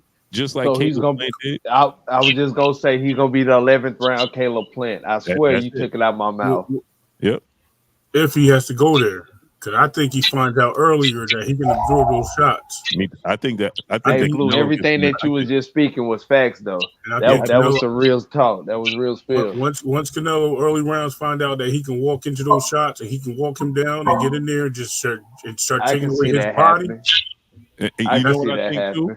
I think that once Canelo realized this is the ultimate thing, it's not even the power. Once Canelo Alvarez gets his speed and his rhythm and understands how he can slip his punches just enough and make him pay, that's where it's going to be the problem, where he's going to discourage Jaime Munguia at that point in time. When he can make him just slip a punch right there on the inside. That's what Floyd did. Floyd discouraged you. He make you, Floyd pisses you off. It's like, bro, it's right here. You know what I'm saying? Like when Canelo was missing him just by inches, you know what I'm saying? Like that's why Victor Ortiz just got pissed and just was like, hey, bro, take this headbutt. You know what I'm saying? Like, bro, you embarrassed, because it's embarrassing. You know what I'm saying? It's embarrassing. We got the chocolate queen in the building. Salute, Nick. What's going on, y'all? What's up, Nick? Hey, we just the squirrels in your world. That's it. How y'all doing? We're good, Queen. How you feeling? I'm feeling good. I just worked out, so I'm feeling good headed home driving. But I've been listening. You got an echo. I got an echo. No, Blue, I'm about to slide out. I got to slide out, man. Yeah, we got to slide out. We got to jump off. You get ready to start your show? Yeah, man. I got to start it. Slide through if you can, man. Yes, sir. I'll be there. I'll be there after I get up there. Oh, sweet. All right, Canelo. I don't know what you doing. Your channel is doing it right, Dub. Yo, listen, Dub, we're going to talk later, man. I like what you're doing over there, man. I do. I love what you're doing over there, man. Hey, phenomenal. Hey, look. Phenomenal. I'll let you. Okay. Oh, you know what I've been going through. We'll talk about it. All right, brother. You there, Nick? Dubs, he was good, Nick. Salute. What's up with you, man? What's up with y'all? I had to get my setup together. I couldn't hear that. You got a serious echo too, Dub. For real? Yeah. Oh, maybe because I got two mics on. Hold up. Hello, you hear me now? Yeah, it's still an echo. Is the echo down? Yeah. Just come out and come back in. Still an echo? Yeah. It's like it's a fan or something on? Yeah, it is. J Pitty City, my brother in the super chat, dropping that half a dub on the super chat. All them judges that night of Canelo versus Bivol should have been drug tested and arrested for them scores. 113, 115 Bivol. All three of them was criminal. All facts. All facts. But J Pitty City, don't forget. What was her name? The judge with Floyd, she ruled it a draw. I was like, what? Even Canelo, remember when they ruled it a draw? Canelo was like, oh no. Remember Canelo was like, oh no, that's not right. Hey, Blue, why did he looking like that in that picture? Yeah, I know, he wild. He wild. He's super wild for this, man. Yo, just the overall storyline behind what he's doing is ridiculous, bro. Did they say why they ran his house? Wow. Did they say why they ran his houses? Yeah, your mic is still messed up. Yeah, I don't know what you're saying, brother. Oh. But back on the boxing, how do you feel like David Benavidez is going to do moving up to 175? Honest opinion. Oh, I think he's going to be a problem, man. Problem. He going to be a problem. They made everybody, like Devin Haney, they made a mistake, bro. They made a mistake letting him get Canelo. Canelo know he made a mistake. They made a mistake, bro. They let him get acclimated to you know what they did, Kendrell? They let him mature. No, what happened? No, Blue. This was what happened, Blue. They want to see how bad Canelo Alvarez Saul wants to be undisputed at 175. Now, all this time, he wants to be 175 undisputed. He wants to fight B-Ball for 175. He don't want B-Ball to come down to 168. He want to be at 175. When he beat Kovalev, that ain't the same thing. He wants to be undisputed from 168 to 175. Now let's see how bad he want to be undisputed with David Benavidez being in that division. You can't duck him in 2 divisions. That's just that's unsanitary. I'm gonna say that's unsanitary. You know what they're gonna do, right, Kendra? You know what they're gonna do. He got the Jamal Charlo fight. They stalling out. He gonna have the Jamal Charlo fight. Got you. Right? Got you. Yeah. And then suddenly he gonna do but the walls is closing in, like you said, because Prince Turkey Al-Sheikh, he just came out and was like, bro, I don't even want to do business with Canelo. So him trying to come to Saudi and get a free bag ain't gonna happen. Yeah. Yeah, right. So after you fight Jamal, what you gonna do? What else is going on? Yeah. What else is happening? You know what I'm saying? And you got the man standing right here in front of your face that you in the division, you want to be champion so bad. So I think that's another reason why he said, you know what? I'm going to step back. Not saying that he did do this, but just my perspective. David Benavidez and Jose Benavidez look back at it. He want to go to 175 so bad. Let's go take over after this undisputed fight. Because from my understanding, both of those fighters are moving up after that fight. And even if they stay in that division, I think David Benavidez is a live dog. Yeah, there ain't no easy win. And another thing is, you got to think about this, right? If I'm David Morrell, right, I'm looking at this situation and I'm saying I'm not leaving 168 because I'm about to he gonna fall in my lap. Pause. No eventually. Diddy. No Diddy. Right? Eventually. Eventually, he got to. Either you're gonna go to 175 and fight David, or you gotta fight me. He at 68, and you're gonna have to see me. Eventually. Like you can't. You know what I'm saying? How long can we play this game? You're gonna have to see me. Yeah. You know what I'm saying? Go ahead and get your super chat. Yeah. Salute, my brother, Charles Edward Cheese. He said, let's have a toast. Oh, I thought you was going to say, let's have a toast for my birthday, man. That's what I thought he was going to say. Salute to my brother, Charles Edward Cheese, in the super chat, dropping that $100 on your boy Blue. He said, let's have a toast for the super nasty Diddy type ninjas out here. Yo, Puff. Yo, when the last time we saw something like this? Yo, when the last time we had something like this since OJ, bro? Bro went on a run. Yo, and at least OJ was in the car. Yo, yeah, facts. At least he was in the Bronco. The diversion is crazy. Thank you, big boy. The diversion tactic is wow, bro. Well, the technology got amazing since 91, 92. What was that?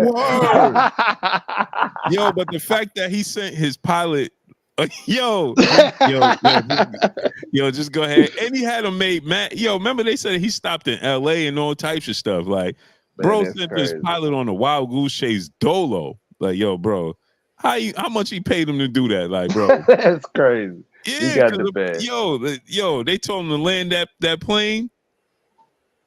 And bro got off the plane and Diddy wasn't even on there. It's wild. That's crazy. That's because y'all did all that detective work. So Diddy could fly.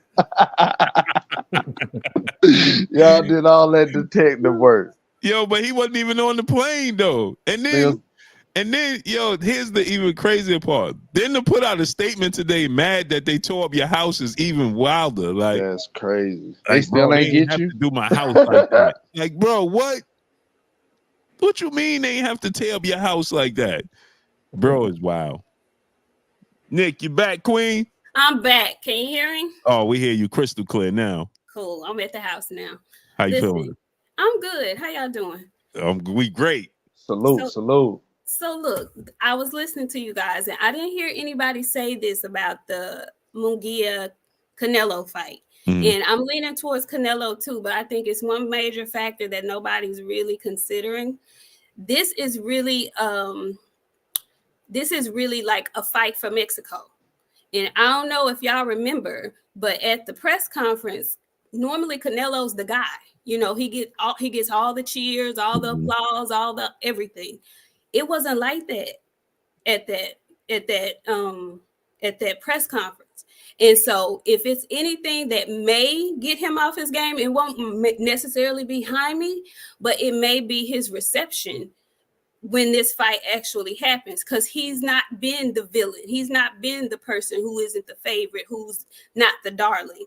And I know it's not David Benavidez and whatnot, but Jaime has a very strong contingent in Mexico that is pushing him. You know, they are behind him. So he finna fight the very BESS he know how, because all of Mexico is looking for him right now. They're looking for a good fight. Now, if that you know, makes for a great fight and Canelo ends up winning, I'm all for it. I'm all for it. So I don't know if that's going to propel him to the victory, but I think that's going to be a factor in the fight that nobody is really considering. So that's what I'm asking, Miss Nikki. What does Jaime have to do to get over that hump under those big lights? Like Blue said, he's never been in this position. 40-something fights, undefeated, and never been in this position. This is the biggest stage of your life. Even with Freddie Roach in your corner, what can you do to prepare yourself and then implement it when you get inside of those rings, in the ring for those 36 minutes? And like the Queen said, like she said, on top of that too, you got all the Mexican fans behind you too. That's pressure. Absolutely. So what can he do, Nikki? Can you tell me that? What can he do to prevail through those 12 rounds in 36 minutes to raise his hands versus Canelo Alvarez? Well, what he can't do is try to do something that he doesn't normally do. What he has to do is be the very best version of Jaime Munguia. And for me, that's him being super active. I think he has a better gas tank than Canelo. I've seen Jaime get hurt and recover. I don't know if he has enough power, and I want to say he does. I mean, I know Canelo got the square jaw and the steel head and whatnot, but he ain't invincible. And so I think, I think Jaime's output is enough to maybe not hurt him, but open his eyes where he won't just be coming in there trying to completely walk him down. If he has enough to keep something off, to keep Canelo off of him, which I think he does, I think his activity can at least win him some rounds, because sometimes Canelo is not the most active. We saw that in the Bivol fight. He wasn't active, and he thought he could just turn on the switch and then, make it happen, and it didn't work out like that for him. So I think if Munguia just stays within himself and doesn't try to do too much, stay active, which he is, to me, he's more active than Canelo, he can win rounds that way. And then in the process, it may make Canelo, especially if he does that and the crowd gets behind him, it may cause Canelo to press a little more than he normally does, just to try to get, some leverage back. So he's not above making mistakes. Canelo is not above making mistakes, especially if he feels like he's not winning, or if he's down, or if the crowd is not with him.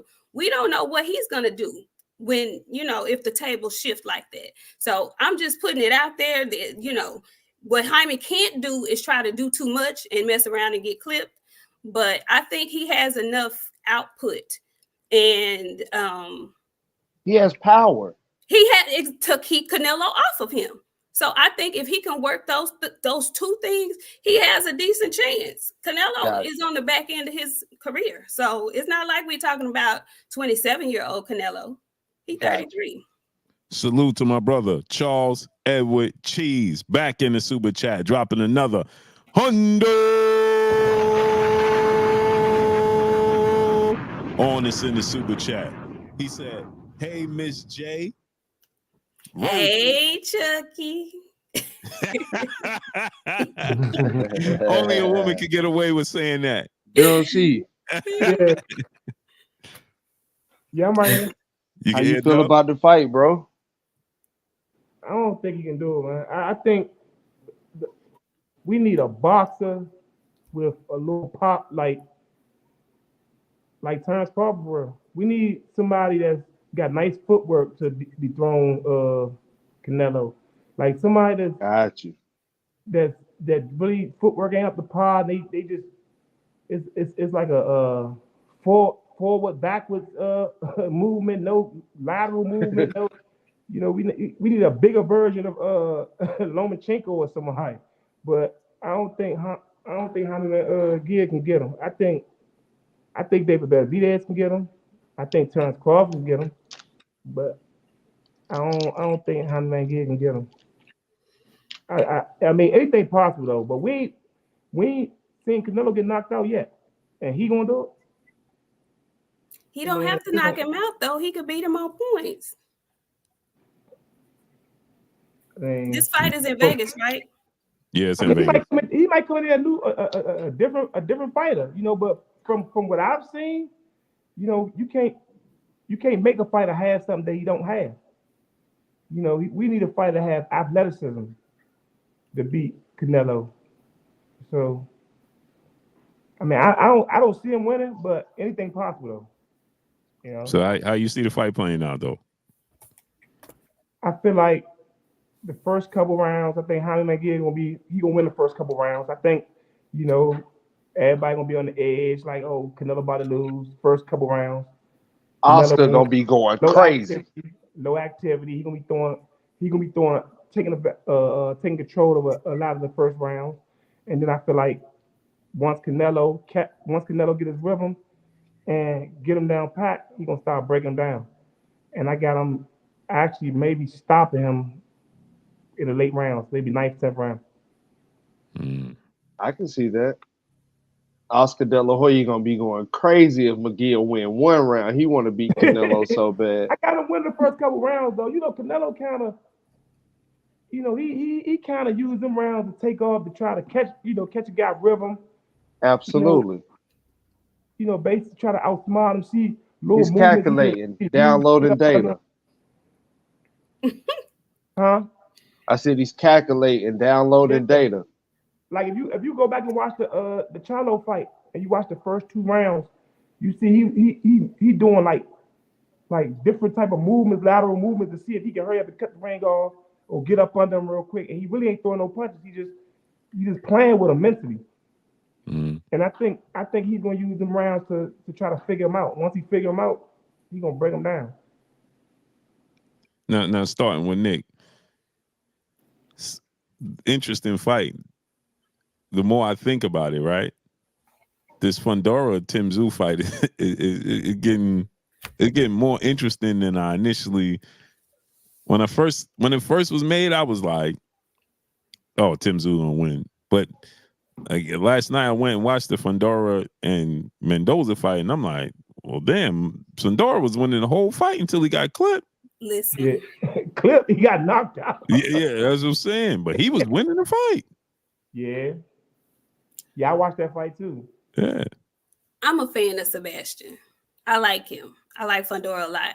And it's hard for me to say he's going to win because he's coming off of that devastating knockout. And what I thought was, I was hoping that in his little, in this hiatus that he had, I was hoping that he had gotten his eyes fixed. I was hoping he had gotten LASIK or something. And so when I saw them at the press conference for the fight, he didn't have those glasses on. So I was hoping that he had got them eyes fixed because I truly believe that's why he fights in close quarters. I truly believe that's why he does not use his jab and use his length the way he should, because he can't see. And so it's better for him to fight on the inside because he can feel you that way. That's how he ended up getting clipped. Damn, I never thought about that. Yeah. So I realized he didn't get them eyes fixed though. When I saw him in the open workout, I think he had them glasses on again. I was like, damn. But I still don't know if this limited amount of time is enough time for Tszyu to prepare for somebody like that.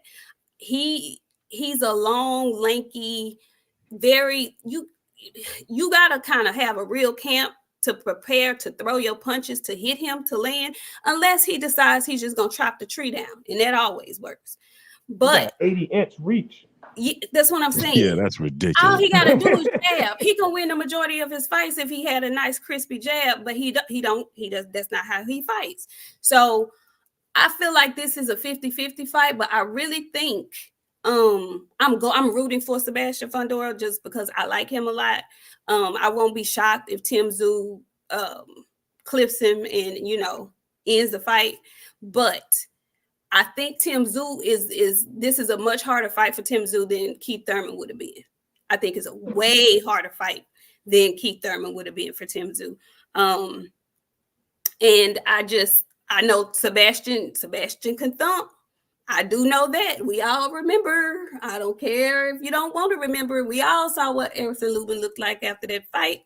And if Tszyu go in there and his ego is what I think Tszyu's ego is, and they get the thumping and trading up in there, it might be a bad night for Tszyu.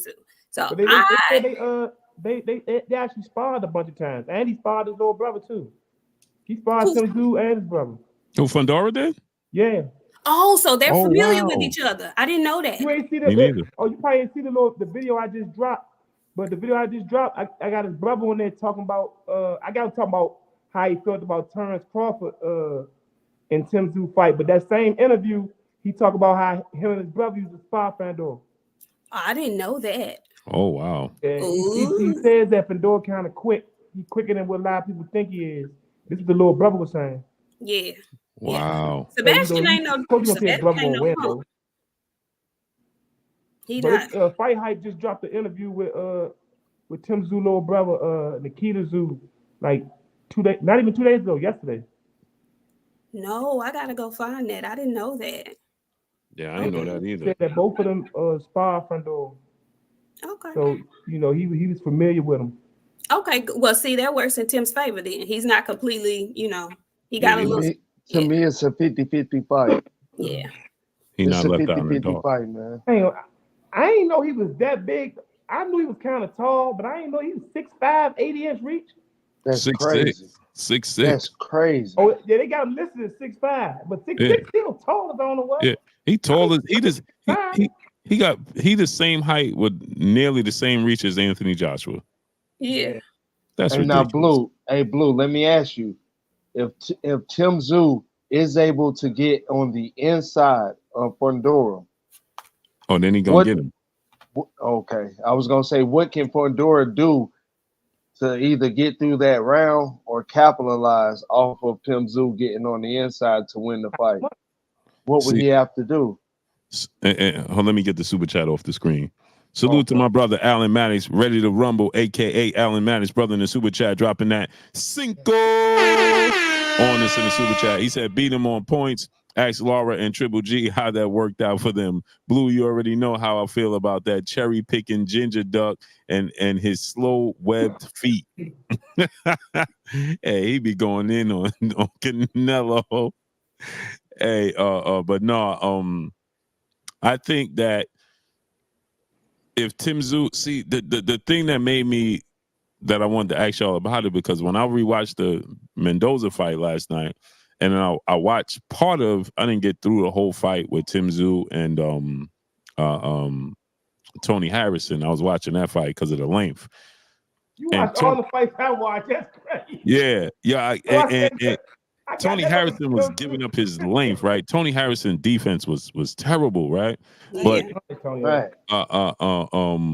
but if you look at that fight, right? Tony Harrison range was giving Tszyu problems where he was inactive.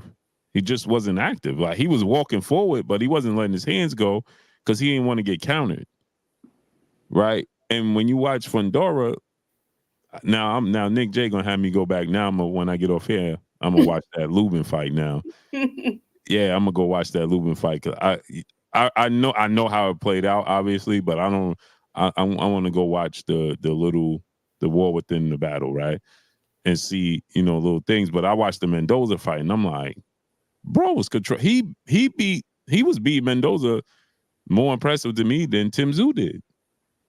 He just got clipped. He just got caught. Yeah, he got knocked out. He made a mistake. He was fighting too. He had Mendoza. He was fighting in the pocket. Like, he's too tall for that. How Yeah, you fight a guy that you got a 10-inch reach advantage over? You fight him in the pocket.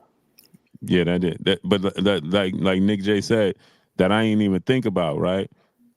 Maybe he can't see. He can't see. I'm telling y'all. Look at them glasses. He got Coke bottle glasses. Them glasses. Yeah. He can't see. He can't see. So he likes to fight on the inside. I've never seen him not fight on the inside. That's his style. But I think he does that because his sister got a nice sharp jab. He doesn't do that because he can't. I don't think he really can see. I think he's more comfortable being able to feel, instead of that's just my sister, dog. I don't It's know. just a dog. It's ironic, dog. right? Not to switch the subject, but his sister and Daniel DeBo's sisters is dogs. Man. He is a complete animal. What? They are straight dogs. Salute to my brother Charles Edward Cheese, back in the building, back in the super chat, dropping another $100 on us in the super chat. He said, "Nah, F that. Keep a chat on the screen on the stream. Keep the chat on the stream.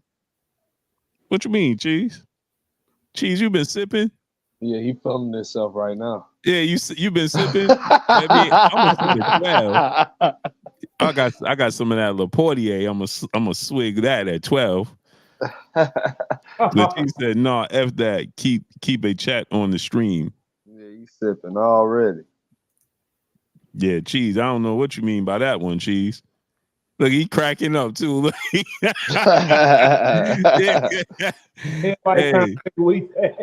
Yeah, I'm trying to figure out what he said. Well, go ahead, Nick. What you were saying, Queen? No, that's it. Well, you guys were talking about Fundora's sister and oh yeah, Caroline Dubois. But Fundora's a dog to me. Fundora's a dog. He just got knocked out. But when I saw the way he fought Erickson Lubin, and he's smart to me too, because I remember that fight, and I don't know if people remember, but he got dropped in that fight. But he was smart enough to take the knee.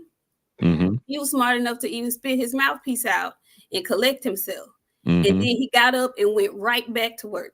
And he recovered quickly too. And he recovered very quickly. And he's young. Fundora's kind of young. So for him to do that, I was like, okay, he got a little, he got a little wherewithal about himself. So I like him. Fundora 26. Okay. How old was he when he fought Lubin? That was like 2 years ago, right? Yeah, he was like 24. Yeah, he's 24. Yeah. I think Tszyu, he's 27, man. He's 27 or 29. Who, Tszyu? 27. 27. Yeah. So, Kendra, how you see that fight? Well, Dub, how you see that fight? Which fight? Lubin and, now I'm talking about Lubin. Fundora and, and Tszyu. Oh, no. Like at first, I ain't gonna lie, I was saying Tszyu was gonna stop him early. But she made a good point though. And then when I started really reading up on him and stuff like that, because I ain't really know too much about him, but when he fought Mendoza and whatever. And when I started reading up on him and stuff, like, man, he been boxing for a while, and like I said, he's real lefty. Like he's 6'5", 6'6", 80-inch reach. Like, man, he can really control the fight. As long as he got a little pop. Like he ain't even gotta have no serious ties to have a little pop to keep him from coming up in there running into it. And he can control that fight. So I don't know, but like she said, he had an eye problem. So if that's the case, and he tried to fight Tszyu in the pocket like he did Brian Mendoza, he going down. But if he go in there and control the fight and use his jab, man, he can easily win that fight. Kendra? So, I don't know. I gotta watch a little bit more of him though. Yeah, I watch more because I only seen 2 fights. And both he right there fighting him in the pocket. I didn't know he was that tall. He right there fighting dude in the pocket. Both dudes 5'8", 5'9", 69, 70-inch reach. Yeah, he fighting the pocket. But the crazy part, Big Hearn, what's up, family? The crazy part about it is he fight good in the pocket though. That's what's wild.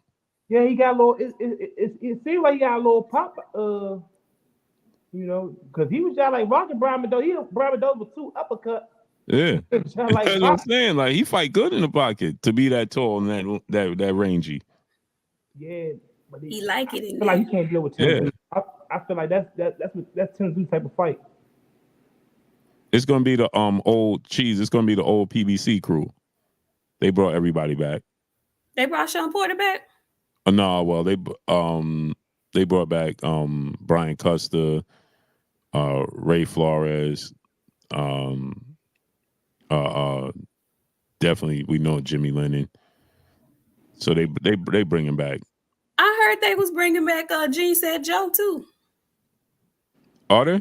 I heard Joe Goosen gonna be on the telecast. Oh yeah, I can see that. Mm-hmm. Blue, you at that fight, Blue? They need to bring Lennox Lewis back. Lennox Lewis. April 20th. Oh, you already know. It's turn up, man. It's gonna be warm. It's gonna be warm in New York. I'm bringing the sling out. You got your ticket already? No, I get credentials. Yeah, so we the city gonna be live, man. I'm definitely going. It's a little wild in the city right now, bro. Dudes in Queens is tripping, man.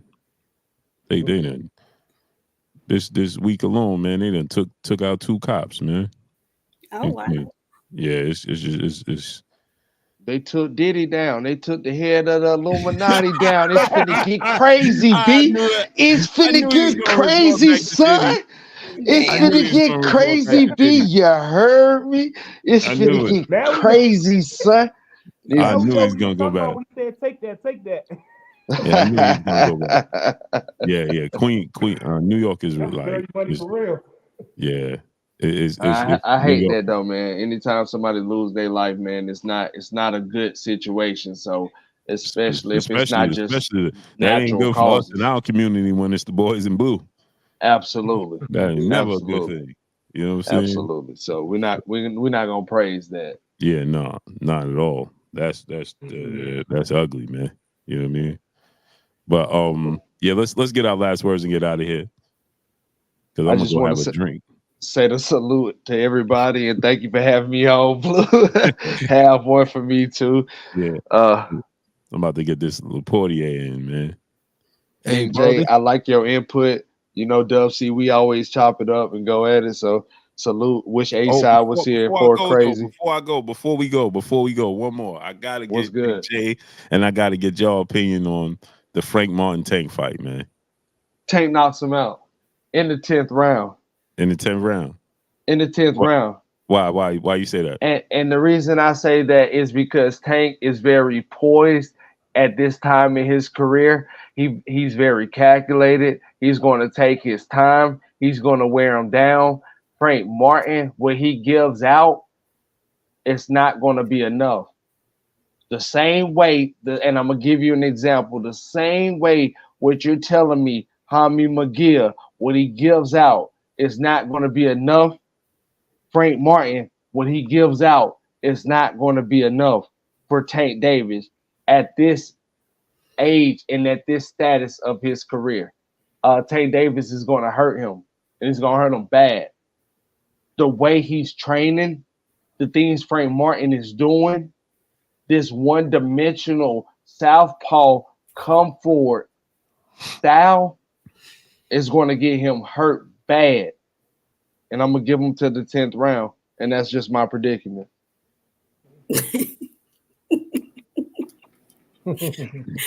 That's your predicament. That's so funny. I heard you earlier too talking about the whole. Shout out to RJJ. Yeah. I heard you. Nick J, don't start with me. I'm not.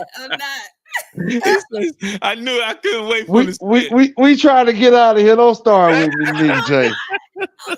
I'm not. I promise I'm not. I'm listening. I'm just listening. You know Frank is my guy, so it's Frank Martin all day with me. But I do understand we talking about Tank Davis. I'm not crazy, but I really do believe minus the fact that Frank is my guy, I really do believe that people are kind of overlooking him because he's not a big name and because his resume is not full of people that we know. I think he's getting a bad rap for the performance, his last performance, rightfully so. It wasn't the best, but previous to that, he was coming off of a really good win with Michelle Rivera.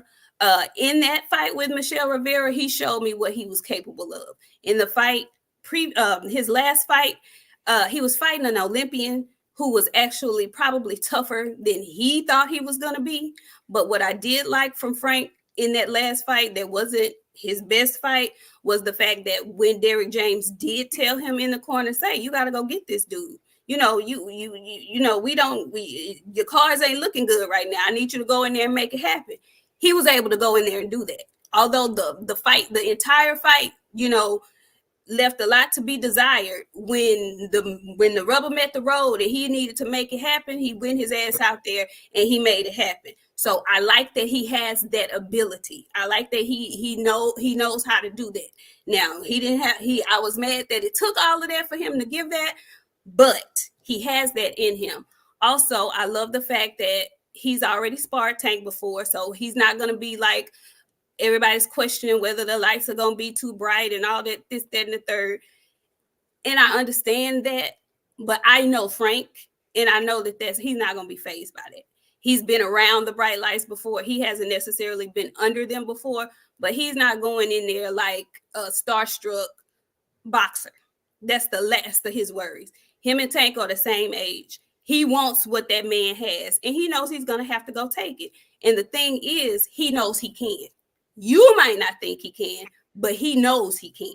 So I think it's going to be a really good fight. I'm picking Frank because that is my guy.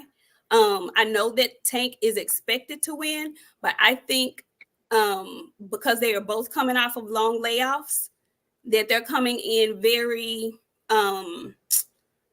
I like the fact that they're both coming off long layoffs. Let me just say that. It's not like somebody is coming in more active than the other, so they're going to be on even playing field with that. They both will probably have to feel each other out and get their timing together, all of that good stuff. But I think Frank has the ability. I think he has the tools to go in there and make this fight something that most people don't think he can make it. I'm calling for the upset. I know. But I think my guy can. The thing is, I know he can. So whether he does it or not, we'll have to see. But I think it's going to be a way more competitive fight than most people are giving him credit for. And I think Tank knows that too. So hopefully we get to see some shit out of Tank that we ain't got a chance to see. Because I don't think Tank has ever had to dig in his toolbox at all for any of his fights. So I'm thinking Tank gonna have to go in his toolbox. He's not gonna be talking to the audience. He ain't gonna be chopping it up with his mama and shit. He ain't gonna be nodding and dancing and whatnot. He gonna have to be focused fighting Frank. So that's what I got on it. Cheese said he got the money on. He got the bag on Frank. He said, "Shout out, let's get the bag, Nick." Yeah. I can't wait to see the Southpaw versus Southpaw. But what you think, Dub? I think one thing I agree with her with is it's gonna be competitive, but I don't think Frank Mon gonna win. I think after like watching his two interviews I've seen with him and really learning more about him, I started to doubt him even more. If he would never did them interviews, I would have probably had a little bit. But when I kind of found out, like, first off, he don't really have no amateur pedigree. He have no amateur background like that. That's one. Two, that's not true. That's what he said. That's what he stated. Look at Cigar Talk. And not only that, his first couple pro fights, him and his father was putting money together, right? And he was picking the fighters he wanted to fight.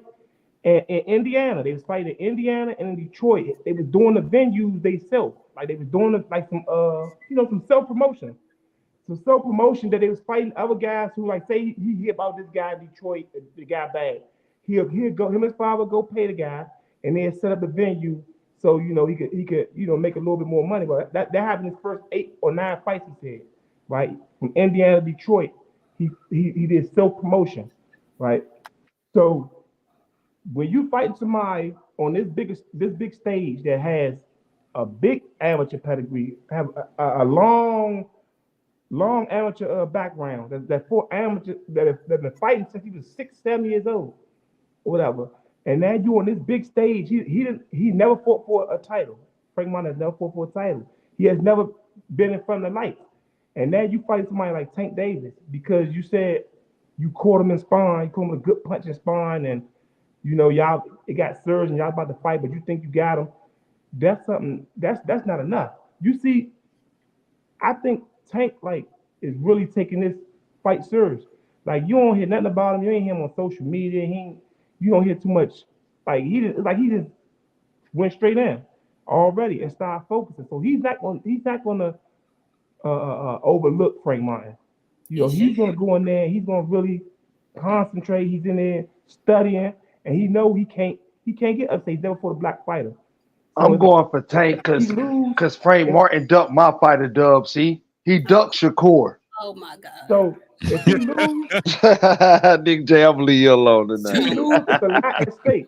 It's a lot at stake if Tank lose. Tank know he can't go in here and lose. So he's not gonna overlook this guy like he looked a little fat Mexican 10 fights ago. He's not gonna go in there with that type of mind frame. He's gonna go in there focused. So I feel like it's gonna be a little competitive. Frank Martin gonna put up a fight, but I think maybe I give it 9th round. Stop it. Has Tank ever fought a southpaw?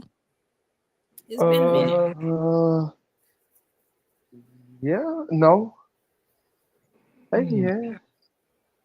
No, Leo was right. Oh yeah. The crazy. What's the name of Southpaw? Ain't it? Who? Pedraza? Rolly. Nah, Rolly right Rolly here. orthodox. Rolly right here. Yeah. Pedraza Pitbull right here. Yes, Pedraza might be southpaw. Pedraza. Yeah, he was because he just fought southpaw versus Keyshawn Davis. Keyshawn Davis, yeah. Pedraza. Quayle is southpaw too. Oh, okay. What about Gamboa? Nah, Gamboa orthodox. Okay, so he did fight Pedraza, yeah. Okay. But man, Nick J, go ahead and let them know where they can find you, Queen. You guys can find us every Friday and Sunday night at the Queens of Boxing Talk. Me and my player partner, my boxing bestie, Boxiana the Menace. We come on every Sunday at 7:30 p.m. Central Standard Time and every Friday at 9:30 Central Standard Time. On our Friday show, we cover the weigh-ins for the fights that will be happening for the weekend. And we get into the weekly boxing news and we recap everything. So you guys can catch us there on Friday and Sunday evenings. Thank you, Blue. I appreciate it. I appreciate you, Queen. I got to get both of y'all on, man. So when y'all have time, let me know. For sure. Drop the link to your channel in the chat, Queen. Okay, let me do that now. All right. Tell Frank to stop ducking. Listen. Hey, no, I'm just. Don't come at me. Hey, man, don't do that. Don't do it to me. I plead the film. All right, y'all have a good one. All right, Queen. Have a good one. Dub. What's your last words and tell them where they can find you and the link to your channel. Oh, you can find me on Well Connected Elite Sports, where I'm giving breakdowns of the fights. I'm interviewing fighters. I'm not gonna start going live to about another 30 to 60 days. I'm gonna stay I'm gonna stay supporting Blue Live and stay out Blue Way with that. But I'm gonna continue dropping videos. I drop one a day. Breaking down some fights. I go into like fantasy fights where though, two fighters who fight the same weight class, but they're two different eras. And I pair, some people put in the comments who they wanted to see fight, and I pair them up and break down how I think the fight would have happened. So I'm you can catch me on Well Connected Elite Sports. And I'm gonna drop the link in the chat. Yes, sir. Appreciate you, Dub. Check your message too, Blue. All right, say less. All right. Y'all be easy, man. All right. Be easy, dog. And you can find me right here in Blue Blood Sports TV chat room. Holler at me if you want the smoke. We can get active. Shout out to Blue Blood. Much love to my brother. You're doing a hell of a job, brother. And just continue. God be with you, and peace and blessings to you and the family. I'm I out, bro. appreciate you, King.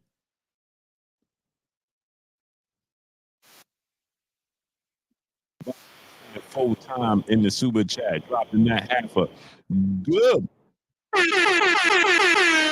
on your boy Blue in the super chat. He says, "Stop sleeping on Frank. He showed he's clutch. He's not some front foot heavy fighter. He's athletic with good angles. We're gonna see how Tank deal with a fast paced chess match. Frank is going to be active. I can't wait to see this fight, man. I'm low key super excited about seeing this fight. All facts. I'm super excited about seeing this fight. All true, man. All true. So, Box Fan Full Time, I agree with you.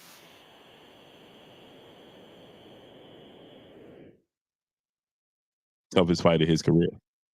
I think that Frank Martin presents something that Tank Davis is not used to. But like Dub said, Tank Davis is going to be the most focused he probably has ever been in his entire career. He's probably going to be the most focused he's ever been in his entire career. I think he's going to be the most focused he's ever been in his entire career. He knows what's at stake. So I can't wait for this fight, man. Can't wait, man. Byron Bull, he said Frank is not better than Mario. I believe he is. In different ways, right? Mario Barrios is a very good fighter, very tough fighter. He's rangy, he's big, he can box, but he don't possess the same athletic, explosive skills that Frank Martin has. He don't possess those same skills. Mario Barrios is great at what he does, but styles make fights. That's what makes it so interesting. For instance, right, when Floyd fought Diego Corrales was better than Chop Chop Corley, right? But who gave Floyd a better fight? Chop Chop Corley or Diego Corrales? Diego Corrales. Diego Corrales, 6 feet tall, long arms, can box, can punch, but has slow feet. K Motor, what's up, family? But has slow feet, right? So Diego Corrales got outclassed, got dominated by Floyd. Mario Barrios got dropped 4 times and stopped by Tank, right? Floyd fought Chop Chop Corley and his nose was bloody. He was getting hit with big, good punches. He was getting hurt in that fight. It was a competitive fight. Now he won both fights. But again, Diego Corrales was a better fighter than Chop Chop Corley. He had a better career than Chop Chop Corley. But Chop Chop Corley was a much more difficult fight for Floyd Mayweather than Diego Corrales. Why? Because styles make fights. You understand? So, look, Zab was the toughest fight, one of the toughest fights of Floyd's career. Not Manny Pacquiao. Styles make fights. Styles make fights. You dig what I'm saying? So that's just it is what it is. Styles make fights. And it makes interesting fights. But I'm out of here, man. I appreciate y'all coming through, starting up, holding your boy Blue down and showing me love. Tomorrow, 1:30 p.m. on my birthday, we still gonna cook. On my birthday, 1:30 p.m. Eastern Standard Time. We still will be cooking. The grind don't stop. It never stops, and it never will. Box Fan Full Time, my brother in the super chat, dropping that on your boy Blue. He said Frank will bring the fight. He just won't be running through red lights. We will see how Tank IQ is versus someone attacking from different angles. That's what it's so exciting about. Durant Rainey, what's up? That's what makes it so exciting. That's what makes it so interesting. Right? Because Frank has the ability. He's a southpaw, he's a mover, he's athletic. I put Pedraza's movement gave Tank problems. It was Pedraza's defense that failed him. His movement gave Tank problems. So can't wait, man. But I appreciate y'all coming through, starting up, holding your boy Blue down and showing me love. Y'all already know what it is. It's your boy Blue, Blue Blood Sports TV. Hate, like, comment, and subscribe. If you haven't subscribed, hit the subscribe button, hit the like button, hit the bell icon to get all the new notifications. Follow me on Instagram at Blue Blood Sports TV, all in one word. Y'all already know what it is. Shout out to the entire LDBC. Shout out to Black Media Row. Make sure you like and share the videos. And again, don't forget, tomorrow, 1:30 p.m. Eastern Standard Time, make sure you tune in. And again, subscribe to the new channel right there. The link is pinned up in the chat. Click the link, subscribe to the new channel. Let's get that channel up to 2,000 subscribers. Appreciate y'all coming through. It's your boy Blue. I'm signing off. I'm gone. Peace.